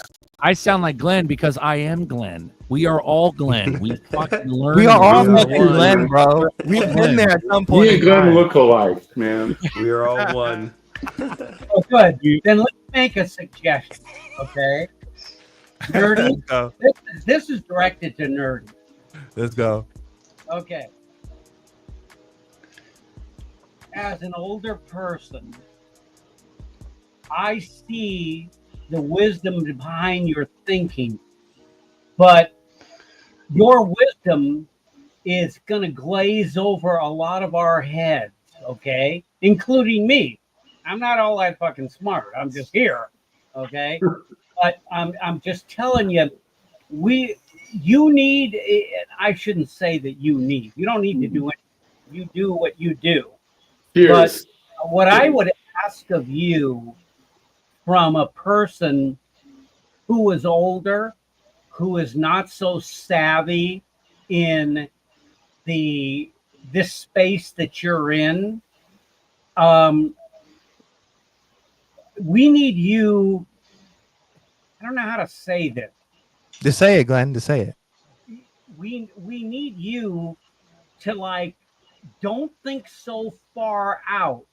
Reel yourself back in to those of us who we see where you're going with this. We understand to a degree, but we need you to be able to guide us. See, I'm a lot older than you. I know a lot of things you probably don't know, but I'm not a guide like you. You're a guide in this that can guide all of us into the future where we basically, it's not where we're at. We don't understand it in the degree that you do. So with all the bullshit and trying to say this in a way, you need to, I'm sorry, I shouldn't say what you need to do. Just say it, Glenn. Just say your piece.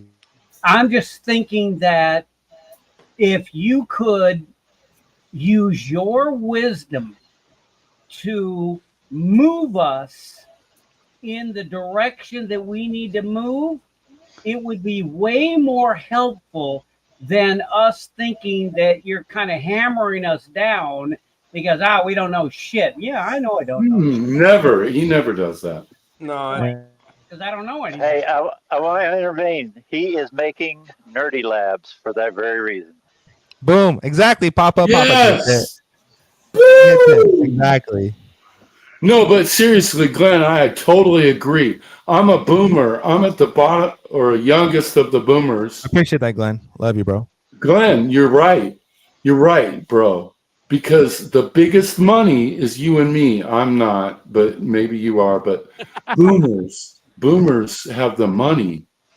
And Nerdy understands how to transfer that wealth from you and me to him and his kind. and all he needs is new language to talk to us. I'm 62. You guys are you guys are both right, and this is the way how I'll explain again. Glenn, I appreciate you, I love you, and that's my point of what I'm trying to build. And again, what I try to explain to people is that there is a spectrum of this that has been delivered to people that has been wrapped up in a comic book, in some kind of religion-based theory. Psyop. And then there is the actual technical side of things that I follow. I watch conferences and technical conferences and future innovations. I watch that religiously. That's when I'm not talking to you guys. I'm watching those conferences. They're 2 hours long, 5 hours on, 6 hours long, and I'm watching the whole fucking thing, listening to what all these companies are saying. That's what I do on my free time, because that's just what I love to do. I don't even want to get married because I just love this industry so much. I just love business. Being part of a corporation and being part of that whole life, that whole thing is my thing, right? This is the why I'm so in part of this. With that being said, the way how corporations are moving, they're not depending on people. They're moving 100% towards agentic solutions. And the way how people describe that we're moving into this era, well, blah, blah, blah, they don't have the answer to the question is, what do people do when all those jobs are done, right? If we're going to have a massive amount of wealth, and if we're going to have all this freedom, we're going to have all these things and everything's going to be done for us, blah, blah, blah. What do people do? And all this stuff and all the question to this has been written in the Bible, has been written in other texts, and it tells us that we're going to this era of abundance, but this abundance is going to drive humanity down, because eventually we're going to have so much wealth where people just don't want to have a family no more. And there's all this. What? So then the question becomes, well, then the question becomes, if wait, permaculture, bro, the earth produces abundance all by itself. If you have, all I'm going to do is interact with the earth. What are you saying about no families? Check this out. If you have this problem with infrastructure where you have what infrastructure? Indian infrastructure from India? Would you shut up, Hardlight? Shut up, motherfucker, and let I will, man. Thank you. Okay. Anyways, the problem with this is that when you have small businesses who don't know how any education of the back end part of how to start a business, what do you need, what kind of infrastructure do you set up, what kind of cloud infrastructure do you need, what kind of developers do you need, what programming languages are you going to use, all this shit fucking matters. And how is a small business supposed to figure it out themselves, right? Or they're supposed to subscribe to a million different services like Square or whatever, and then deal with their customer service and have to deal with all that other shit. So there's a big ass problem where you're gonna have a whole bunch of people that are not working with a bunch of money, with a bunch of ideas that want to create. And how do you help them? How are you gonna help people create, right? That's the fucking problem, because to open up businesses now, California is limiting people of how they set up a business, the cost to set up a business, the cost to do all this other shit. So it's like, eventually it's going to come a point in time where yes, someone has an idea and yes, someone has to start a business, but they just can't fucking afford to do it. You get what I'm saying? Yeah. So go ahead, Harlight. You got the floor. What about India? What about the people in India who fight for sovereign rights to the land and seed freedom? Look up seed freedom.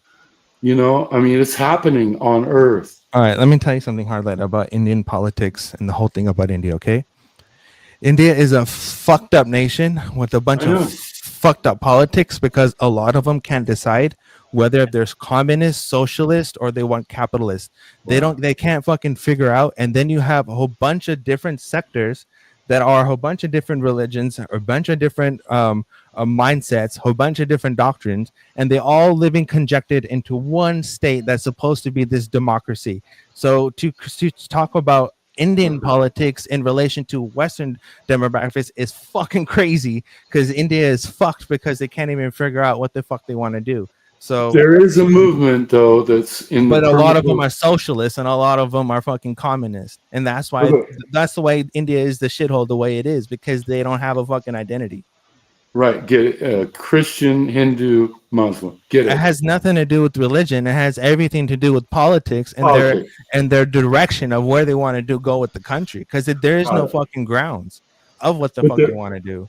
But there is a movement in India, especially for this indigenous wisdom seed freedom movement that's connected to the permaculture movement, which I believe and I live for, is the salvation of Earth.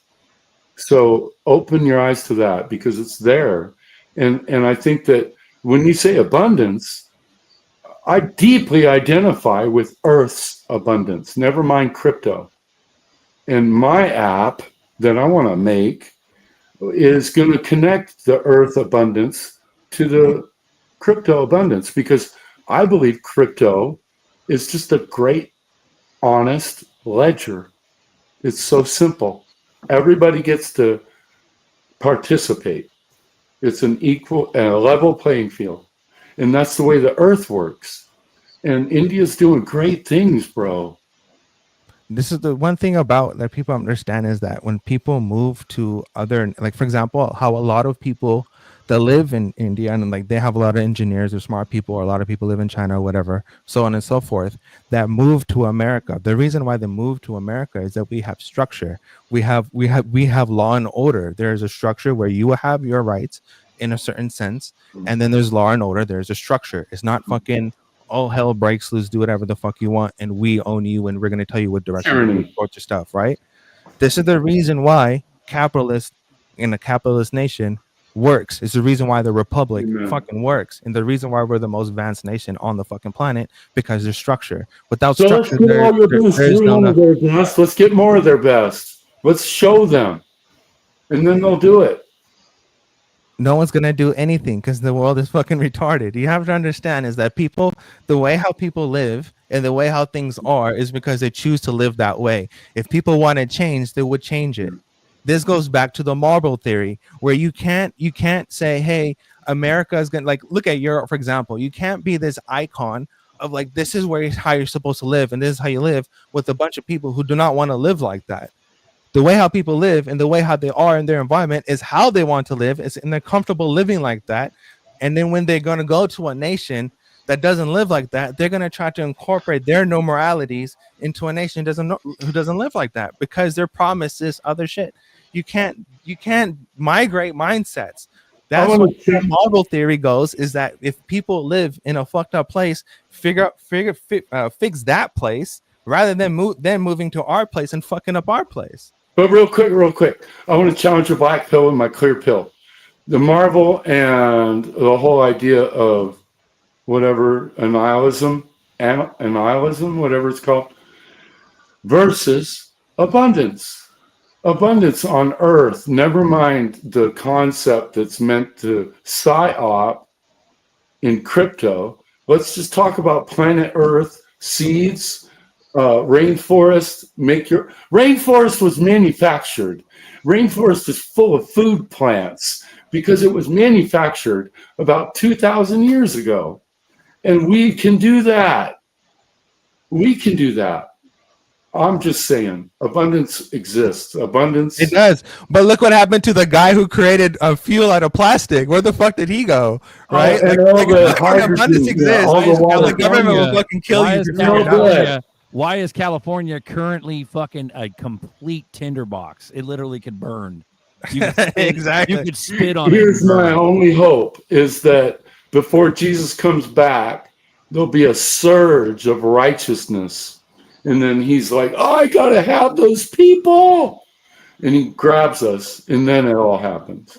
Okay, you're talking about pre-trib, post-trib. Yes. Yeah, that's that dude. Hardlight, you're opening up big ass cans of worms. We don't have that time, bro. We're 3 hours right now. I'll mute. Fuck. Like these are whole ass shows. You're trying to Yeah. Right. You're trying to chomp whole shows like at once right now. We can dive into it, really can, but it takes another show. This is an absolute fucking clown world. Hop in earlier. Judge Deneen is Washington D.C.'s top prosecutor. That's a fucking TV bitch judge. Judge bitch. That's a judge bitch on TV, bro. We also got Triple H as the fucking physics fucking or the PE coach of all fucking American kids. The motherfuckers are roided out fucking hookers and blow fucking world like WWF motherfucker. Like, are you kidding me? We live We're in in a clown that future world. movie. We're in that future movie where it was like the Crocs were their shoes. I can't remember the name of the movie. but- Idiocracy. Yes, we're in there, dude. Look at people buying Crocs. Jeff enters the chat. Welcome aboard, bro. Bro, people are literally buying Crocs, bro, for $100. Buying Crocs. They're literally buying the shoes from the movie. It's fucking It's it's wild. It's the Stanley Cup. It's the Apple Watch. It's the fucking. You couldn't make this up, even if you tried. It's the Crocs. It's whatever next fad. Oh, enter the next fad. We're still fucking raised by the TV, still poisoned by all the fast food. They're just gonna go digital. Ooh-wee. So Bro, let's hope Jesus gets us in a fucking gets his people, or let's hope Jesus amasses his remnant, the warriors, and we do it for good. We don't just go annihilate the Jews and then there's nothing else. Amen. Yeah. Amen to that. Hey, you guys see that video of that little boy? He has long hair and he's like, I'm non-binary. It's a Bro, sign. this fucking little kids, they're like all fucking confused and shit. And that's how you end the church. It's when you have shit like that, because it becomes a symbol of hate, right? Because it go against their belief. So what you're doing is that all these liberals are actually going to turn out to be domestic terrorists. Bro, they already are, dude. They already got Isn't that fucking wild? What about the BLM riots? What about Antifa riots? What about all that shit? Like, there's so much shit that's not been answered at all to this day. And it's curated behavior, which is the wildest thing. TikTok, motherfucker. TikTok. Hey, Nerdy, I'll give you a good one. Did you see our domestic terrorist over in Anaconda, Montana here this weekend? Shot 4 people in the bar. Oh, that's fucking crazy, bro. These people are fucking ludicrous, bro. Guaranteed he's a fucking vote worker at one of the voting posts during the elections. I guarantee you. No, but look at his picture. Go and investigate this. Look at his picture that they posted, and now go back to your post into the OG lounge.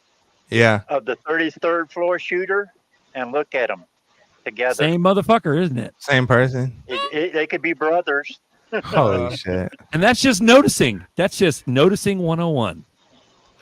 Pattern recognition. But we're crazy, Nerdy. We're all crazy. Yeah, Nerdy's a fucking lunatic. He's a fucking nutball. You fucking nut job. Fuck Nerdy. Nerdy's a fucking Zerker, you're all like nerdy. Yeah, if you're crazy, I'm with you 100.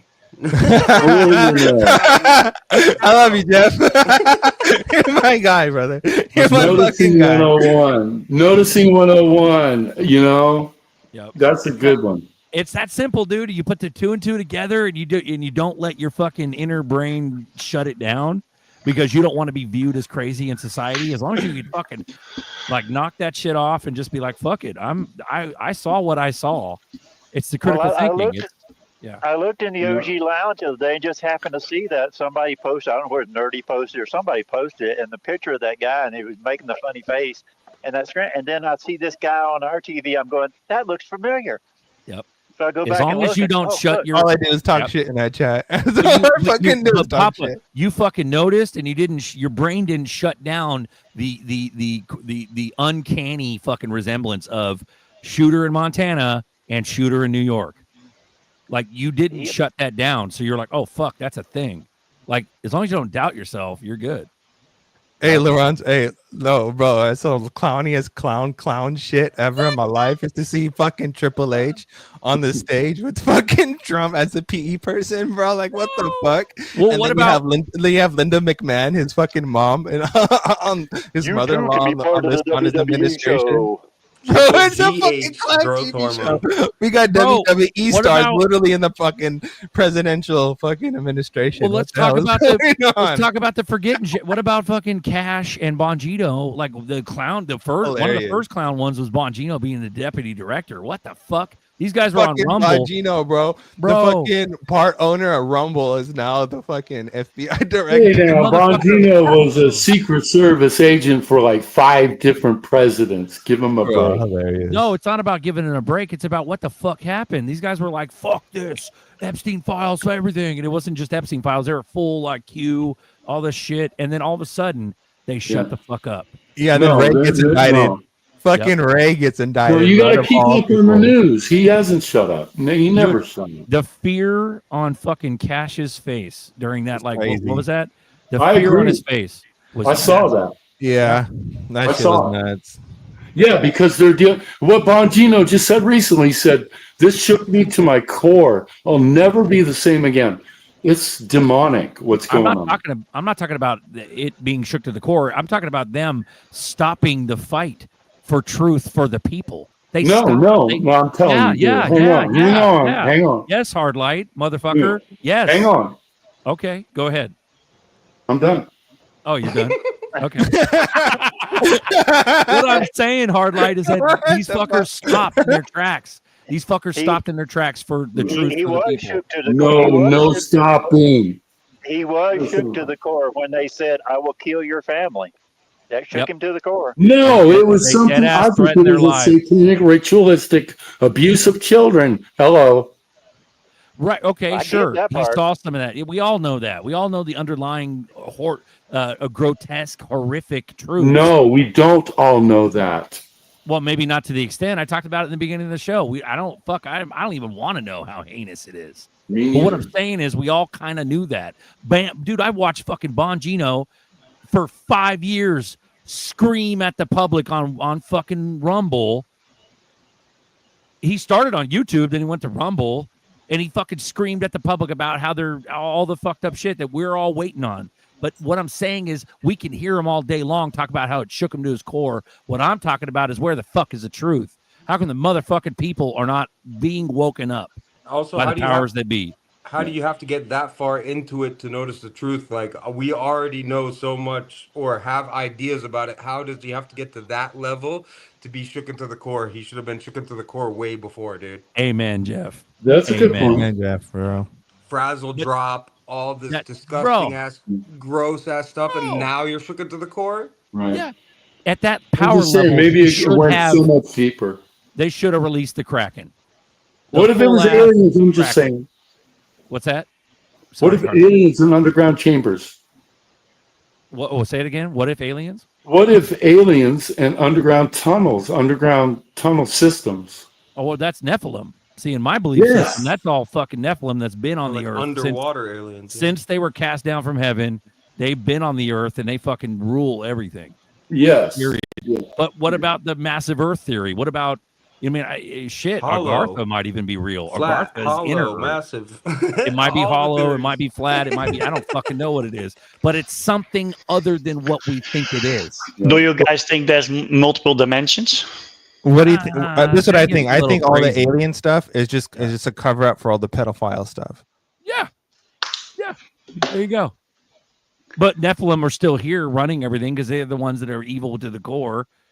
And Depends on whether you believe in demons or not. I think it's easier to say that there's demons underground than to say that there's pedophiles underground. No, I agree with you, Nerdy. I agree with you. Totally agree with oh you. my god, that's fucking hilarious, Nerdy. I'm just saying, right? Oh, that's hilarious, Yes. dude. But no, this is I'm saying that these kind of topics are the fucking forbidden topics. and nobody can talk about them. And if it's demons, no one's getting fired.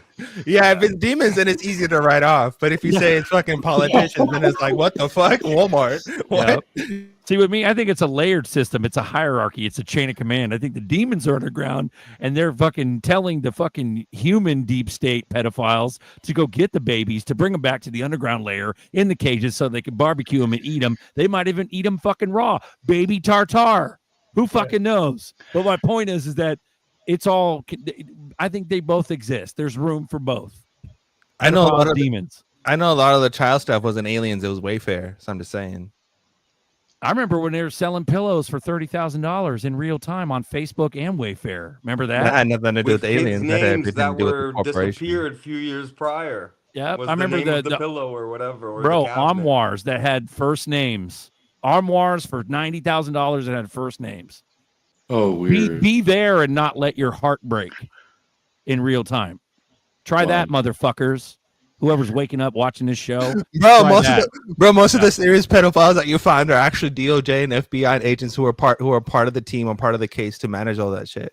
Bro, look up that fucking rabbit hole. Yeah, and we're gonna be taxed on our unrealized gains. Yeah.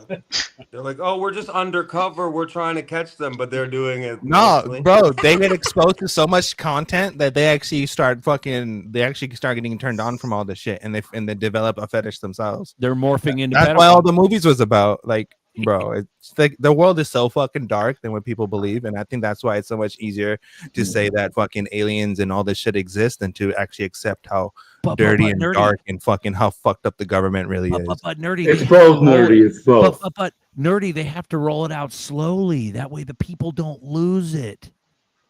But.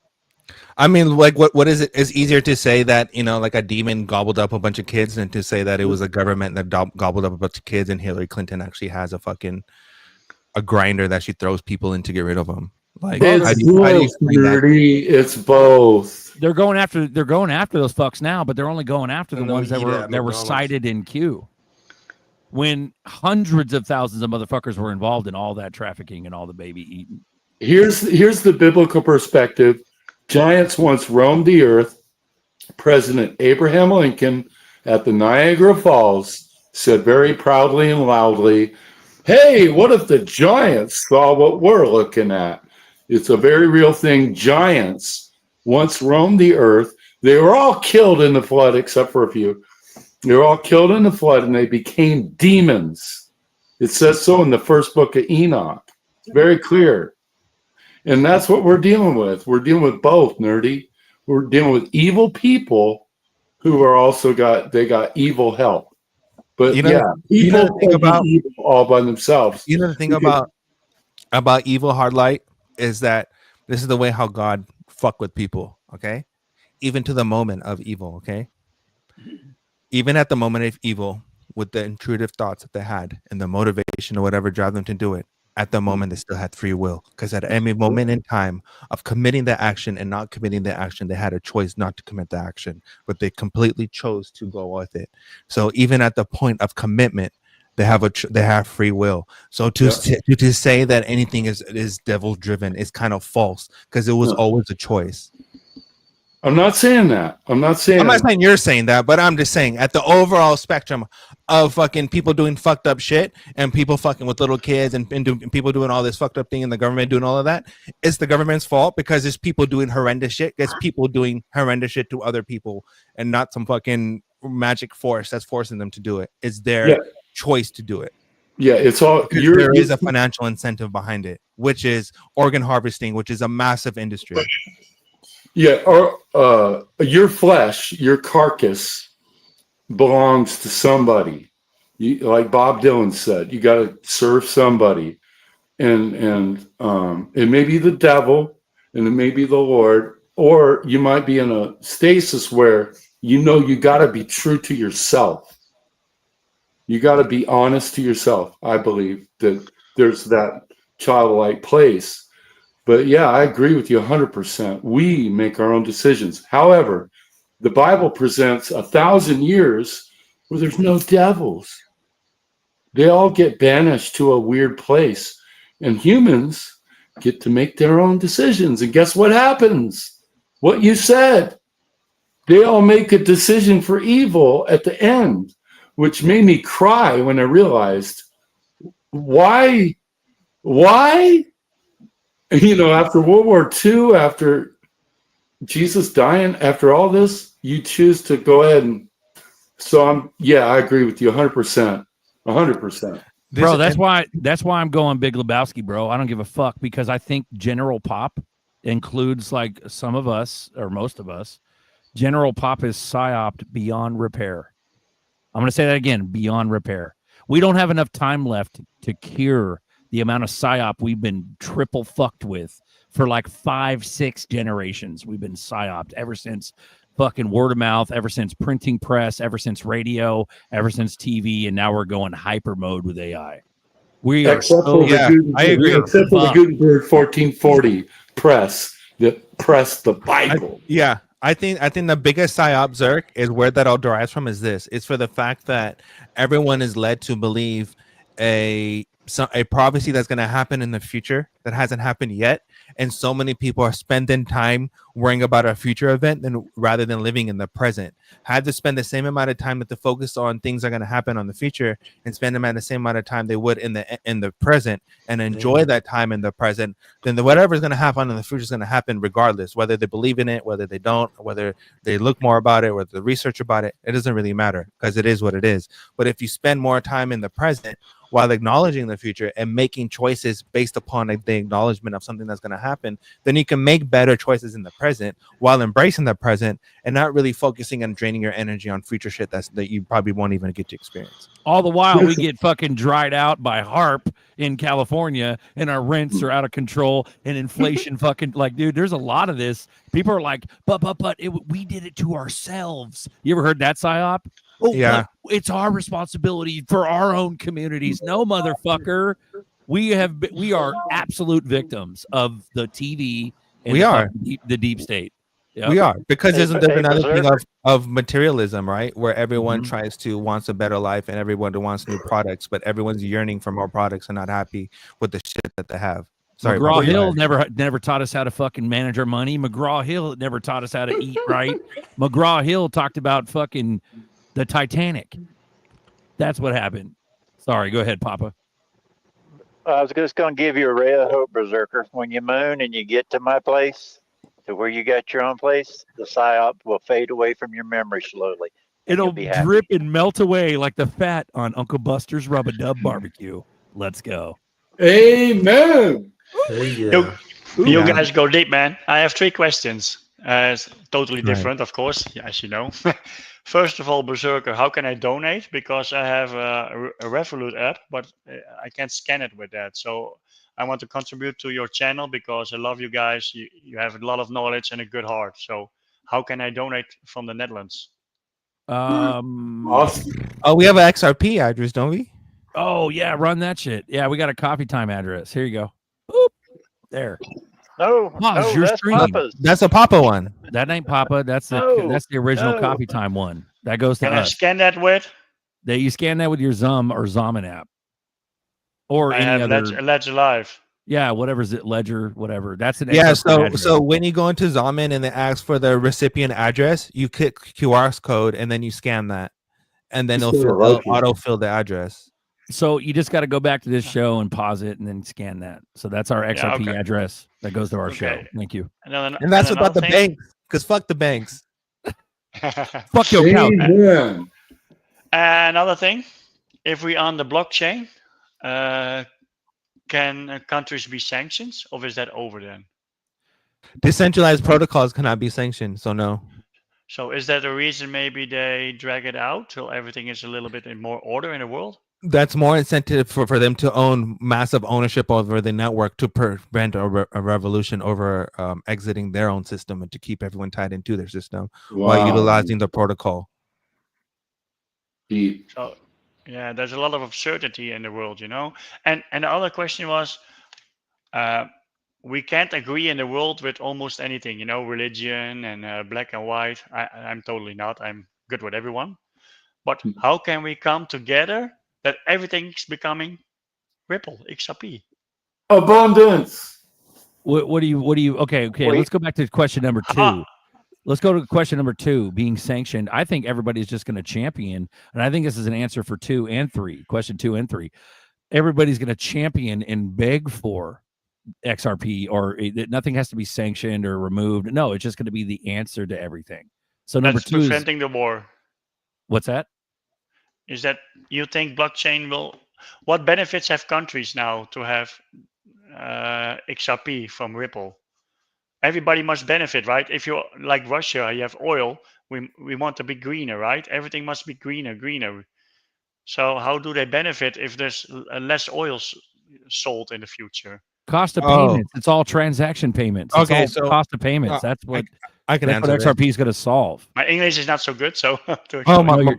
so I can answer this. So there was a Bernanke proposed this idea of pool clearing.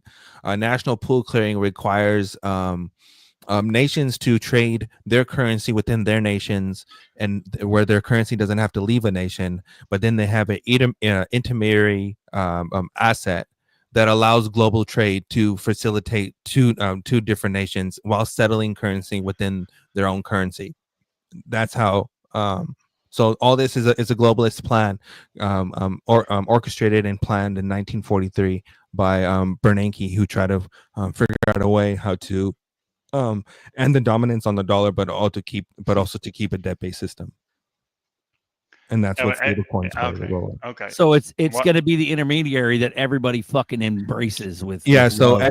so for example, everyone uses RLUSD, but by nature, because they're using the XRP ledger, XRP profits because it's part of the network that settles and trades and does the conversion as a native asset on the protocol. Hence runs on Ripple. The joke is everything runs on Ripple because it will. Yeah. So XRP gains value through our utility base, not through like a market cap value base. Okay, and one more question to you. This is the last one that I'm off. You're only allowed 3. I'm sorry, Martin. It's Sorry, done. go ahead. What do you think about? I heard not so good stuff about the Ledger Nano X. Is that true? Is it safe enough? Because I heard people on the internet that it's not the best one.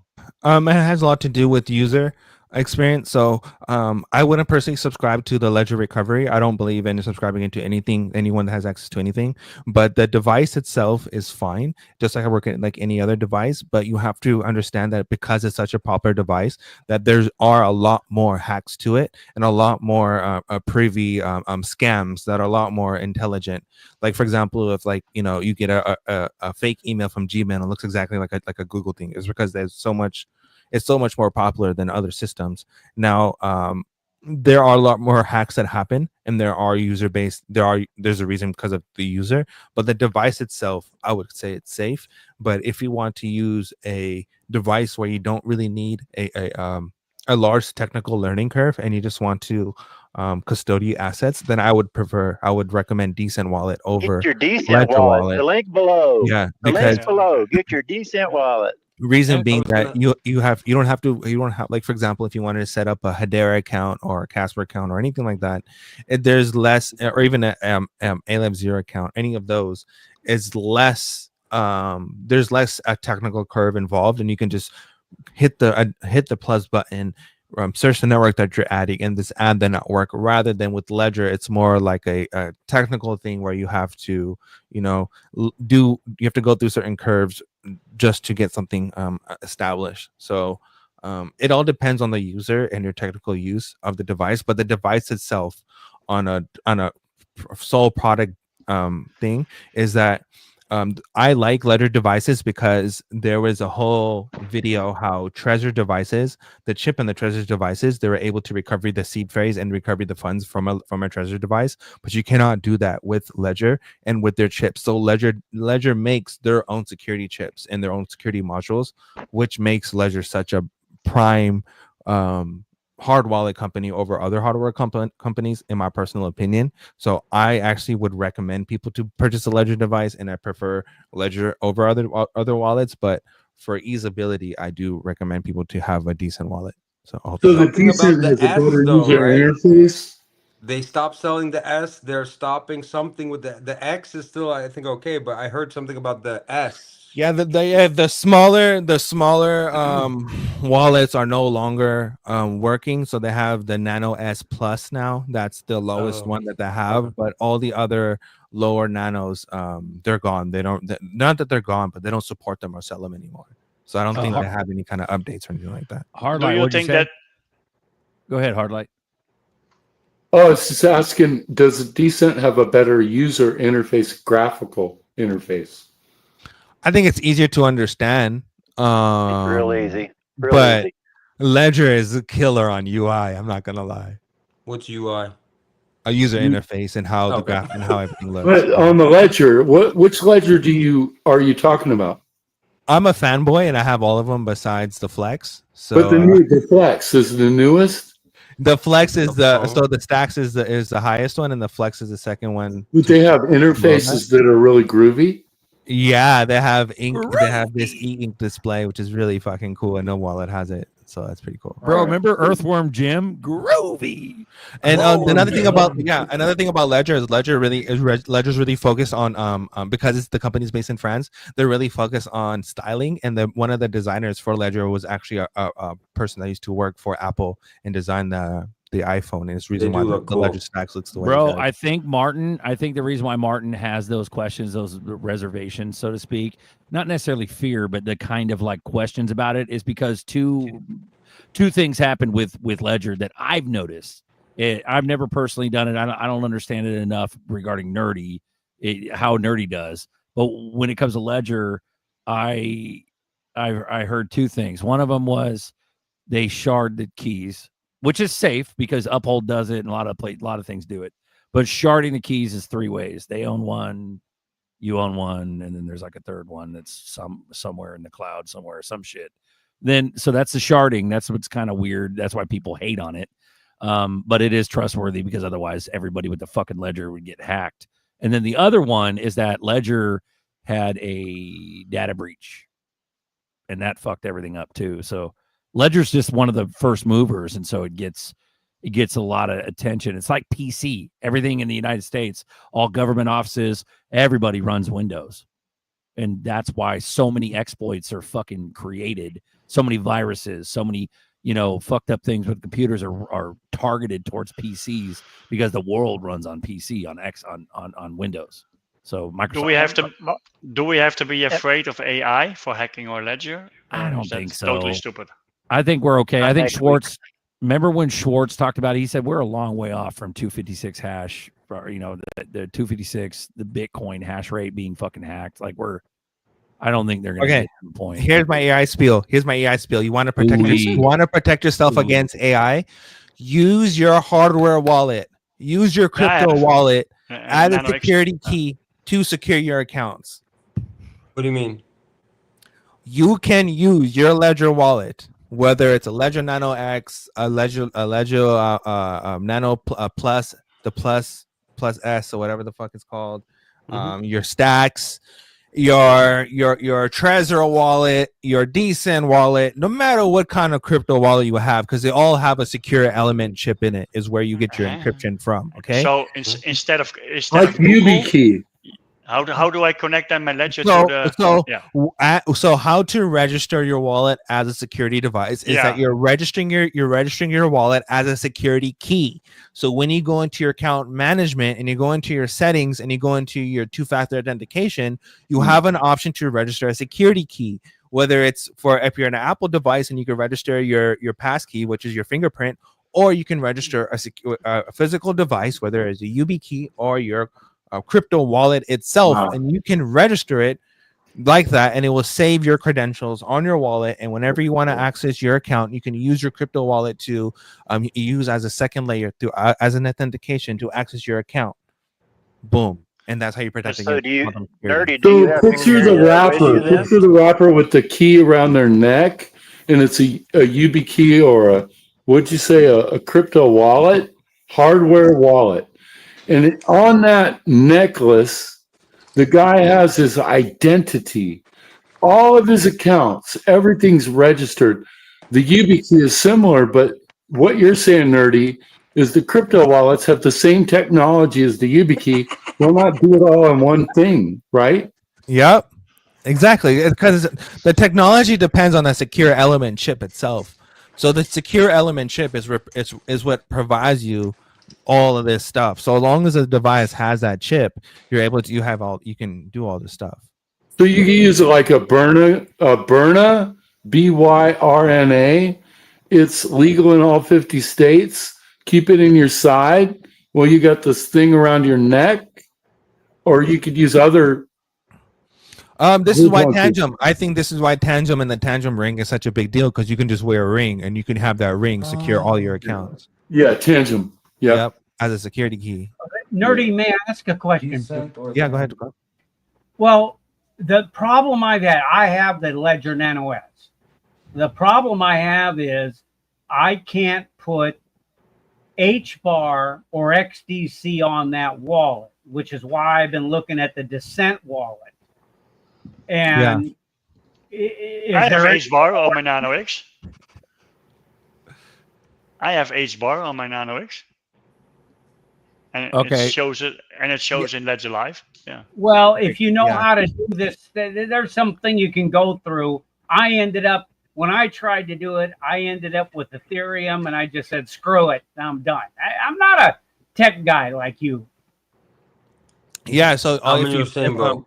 you just have to update your wallet if you're not seeing it. Update your actual Ledger Live application if you're not seeing it, and then go back, connect your wallet, allow Ledger Live to manage your thing, and then search for the account, add the account, look for Hedera, and it'll pop up, and then download it into your app, and you'll have it, and you'll be fine. What are you saying, no, Glenn? What did you say? What are you saying? Go ahead, Glenn.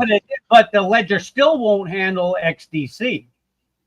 That's right. Ledger does handle XDC, but it's through an EVM. It doesn't handle native XDC. No. So it's an ERC20 XDC. It's still ERC20, and that's why I recommend everyone use Decent Wallet for XDC. So, but what are you saying, Glenn? What was your main point? Well, the main point was I was trying to get HBAR in there, and at the end of it, the only thing I could get was Ethereum, and because I don't have your knowledge of doing all this, and I don't want to dick around with it. I want to put this in there, and that's it. Take it out, Glenn. Dick around, brother. Dick around. Dick it out. Dick it around. Pull it out. Oh shit. So nerdy. I'm in a private chat. Yeah. Put up a link. Is that safe? Because there is my XDC. You have to connect it to your wallet. Okay.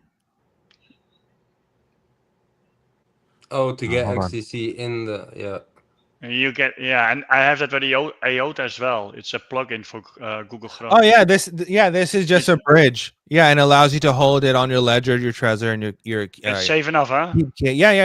This is just an interface. Yep. Yeah, you install the XDC app on your Ledger, but you can't transfer it to your Ledger. You have to do it from the website to the website. Yeah, you have to do it through the interface. Yep. Safe? Correct. Yep, it's fine. Okay. A lot of Ledger stuff work like that, especially when you're dealing with sub chains and shit like that. That's how it works. Hard Life's rolling up. We gotta go. We gotta fucking go. Oh, is it? Give me a break. I wanted to ask real quick, because I have an S, I have a X, whatever, a bunch of different ledgers. One of them got really messed up, and I can't push any of the buttons on there. Now, I still obviously have the word phrase and everything. Oh, I can tell you how to fix it. It's really easy. I made a video about it. Okay. Yeah, so what happens is that Ledger has a really shit designer and a really shit design of how they created that stupid product. And what happens is that there's a battery at the bottom, and then there's metal pins, and then there's a board on top. So in the board has a button embedded on the board. So as you're pressing the button, you're pushing pressure on the pins, and you're bending the pins. So eventually what happens is the pins get bent down, and the button goes down, and the board goes down. It doesn't even charge. It doesn't even work. So what you have to do is that you have to get like a well, mine's a little bit more than that, I think, because mine actually, the screen, you can't even see on the screen, because I got them 6 years ago, 5-6 years ago, and I don't know what I can't even see the buttons on the screen. You can push it, but I can't really see on the screen. I was just wondering. Yeah, so the reason why you can't see nothing on the screen is because the screen's not getting power and it's barely getting power. So what you have to do is that if you use like a cell phone repair kit, would have like the blue little plastic pry tool, there's pins on each side of the ledger. That's a lot for me, bro. I made a video about it, bro. It's actually not that. It's actually not that Can I complicated just buy at a all. new like? You can buy a new tangent, one, but you, and then you technically don't need to. So what happens is that this fucking thing. So this black button, the black button and this button, they're on the board directly. But if you see there's a seam over here, and you can actually put a plastic tool, and if you rub it against it, there's pins on each side. You just press the plastic clip pins, and the whole screen and the board pops up along with the metal button. So what you want to do is first you put a piece of tape, clear tape, put a piece of clear tape on top. And then so everything sticks and nothing goes crazy. And then you get the pry tool, you pry out the sides, and then this whole fucking top piece pops out. And then where you see the USB-C, that's the board itself. So what you're gonna do is that this will pop off, it'll separate. You get the plastic tool, and then you pry the pins up a little bit. Don't do it too hard. It's very light pressure. They're really delicate. You pry the pins up a little bit, put it all together, and your ledger works again. Simple as that. Okay. Well, mine's also with so I still my Ledger X is still working, but it's the S. And I was thinking, just since they're not doing whatever with it anymore, let me just, I don't know if it's possible, but if I just got like a decent, because I had I have the X for like my main stuff, and I have the S for like some side still XRP, but other stuff also. And thought like, let me get a decent or a tangent or something. Can I, even though I can't get into it, can I get a decent wallet, let's say, and then put with just my 24-word phrase or whatever it is? So here's the thing about Ledger is that Ledger and Decent wallets, hardware wallets, has this mechanism where if you were to put the seed phrase into another device, it wouldn't show up. It won't show up account 1 or account 0. It'll show up a new address, which is account 1. So with each seed phrase comes with multiple addresses attached to that account. So if you were to put in a seed phrase and you have assets on the account, but when you put in the seed phrase, it doesn't show up any kind of assets because it shows up a new account number, which is a new address. It's because it's showing you another address and not the address, because there's multiple addresses tied to one seed phrase. And that's because that's tied to the application itself, meaning that the only way to recover the funds from that first address 0 would be to use their platform. Now the second thing is that you can do is that you can use Zum to copy that address that you had for that account, put it into Zum, and then put your seed phrase to recover the address, and that works that way. So there is a workaround around it, but you have to use Zum for it. Okay. Dang. Yeah. What do you guys think? You want to call it? I'm ready to go piss. We can. Yeah, have a good day. Thank you all. Thank you. Any last words? Go ahead. DeFi, DeFi gravity. Learn DeFi. You will make yourself rich. You never sell your ZERPs. You never sell your XLM. You never sell your HBAR. Learn algorithms. Learn math. Learn how math works. Learn algorithms. Learn learn equations. Learn how the shit works, because that's how your money is moving. They're moving through fucking algorithms, not through magic, through fucking algorithms. And if you understand this shit, you can build whatever the fuck you want to build. So for those of you guys who want to hang out and you're not done. Oh no, please don't end the show. No. We go ahead and throw the link in the chat. That the boys talk afterward. So if you guys want to join and talk afterward, there's a fucking link. Go ahead and click the fucking link. We love you. Anything else you guys want? You guys need? You good? I'm good. I'm gonna try a bunch of the different that stuff. Get the phone thing. Try to fix out my wallet. Maybe do it with the Zum. If not, But maybe on Tuesday at the boardroom, if I can't fix it by then, if someone maybe after the stream is done could help me for like 2 minutes or give me some suggestions, that'd be super sick. Yeah, I got you, bro. We got you. After every show, there's usually somebody talking for a little bit afterwards. So cool.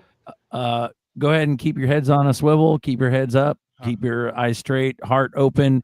we're good to go. We're about to moon, and just enjoy your Sunday, I guess. So, Hell yeah. We'll see you tomorrow. Bye-bye. we got Bluminati Nights tomorrow on the same channel. We also on Tuesday night we have XRP Boardroom, and I love you all. Have a good day. Peace. Ben Franklin here. I was playing with my kite in a lightning storm and ended up in the present day crime-ridden capital. Let's check on the state of this filthy shithole. So how many people in government now? At least 3 million if you don't count the military, and we're pretty much always hiring. Dude, what the fuck? But you have spending under control? No, once we're elected, we don't give a shit about that. We're 36 trillion in debt and rising. Bro, I didn't even know numbers even went that high. How can you spend that much on the gold standard? We got rid of that silly idea over 50 years ago. Science has proven that money isn't real and anyone can just print it. What's up with England now? How's the king? Well, they have a new king now named Muhammad. Oh, man, sucks to suck. What are you guys paying taxes nowadays? Shit, man, between income, property, and sales tax, it's like 30 to 40%. Yeah. You lost me at income tax. Why haven't you guys used the Second Amendment to start a new government? Because they have nukes and a massive militarized police force. Okay, not what we planned. Wait, so let me get this straight. You guys vote now? Well, guys, the government is unrecognizable. Congress is now a massive nursing home where dementia patients manage all your money. Good luck. Knew it would happen and we told you. We told you. We told you. We knew it would happen and we told you. We told you. We told you. We knew it would happen and we told you. We told you. We told you. We knew it would happen and we told you. We told you. We told you. We knew it would happen and we told you. We told you. We told you. We knew it would happen and we told you. We told you. We told you. I told my boss I put my 2 weeks on feeling bullish. Never coming back, I got gains, I'm doing it, I'm through with this. I started saving up and I started getting back. Now I'm stupid rich, I'm stupid rich. CNBC, CNN said we hooligans. Who was them? Another party on the moon again. It was closer than sooner than. I'm sorry that you missed it, I'm sorry that you missed it. James Rule got a shirt and it says I told you so. I didn't mean to say it, but I told you so. They tried to shake us out, but we couldn't let you go. Got you occupied, don't want you to know. I hope you got a hold, please enjoy the show. Bagman, Moon Commander, gotta go. We're the new family all across the globe. Jump inside the mothership, now it's time to roll. You know how many faces would melt? Do you know how many people would look at you and go, wow, you're just lucky. You're just lucky. Yeah, you told me about it, but hey, you're just what? I told you so. We knew it would happen and we told you. We told you. We told you. We knew it would happen and we told you. We told you. We told you. We knew it would happen and we told you. We told you. We told you. We knew it would happen and we told you. We told you. We told you. We knew it would happen and we told you. We told you. We told you. We knew it would happen and we told you. We told you. We told you. Hey, I got a new shirt and it says that I'm ghost. Top hat on with the bagman coat. Pimpin' in the cane, plus I found all the gold. And your friend still is a no-show. Not participating, so enjoy the show. You try to help them out, but they just don't wanna know. Now they watching for the sky like a fireworks show. The 1% fam, now we all ghosts. I know you probably told some friends, but they not listening. That's too bad for them, cause now there's no getting in. I found the switch now and Bagman flipping it. Brace yourself, this was all a show, now it's finally sinking in. We headed to the top, no more looking at your watch clock. Tell your boss that you're bullish, F off. Cause we stupid rich, we stupid rich, we stupid rich. We knew it would happen and we told you. We told you. We told you. We knew it would happen and we told you. We told you. We told you. That's what you need to tell them. My t-shirt, XRP, I told you so. Fuck crypto.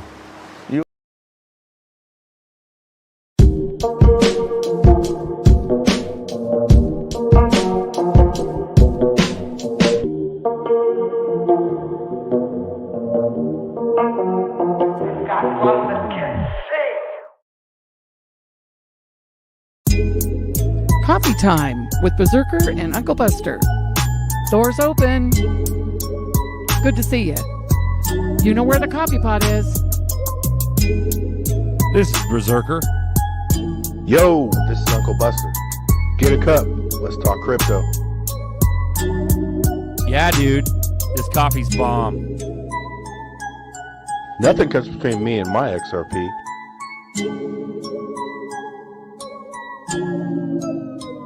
All in. Flip that switch. We're coming for that top spot.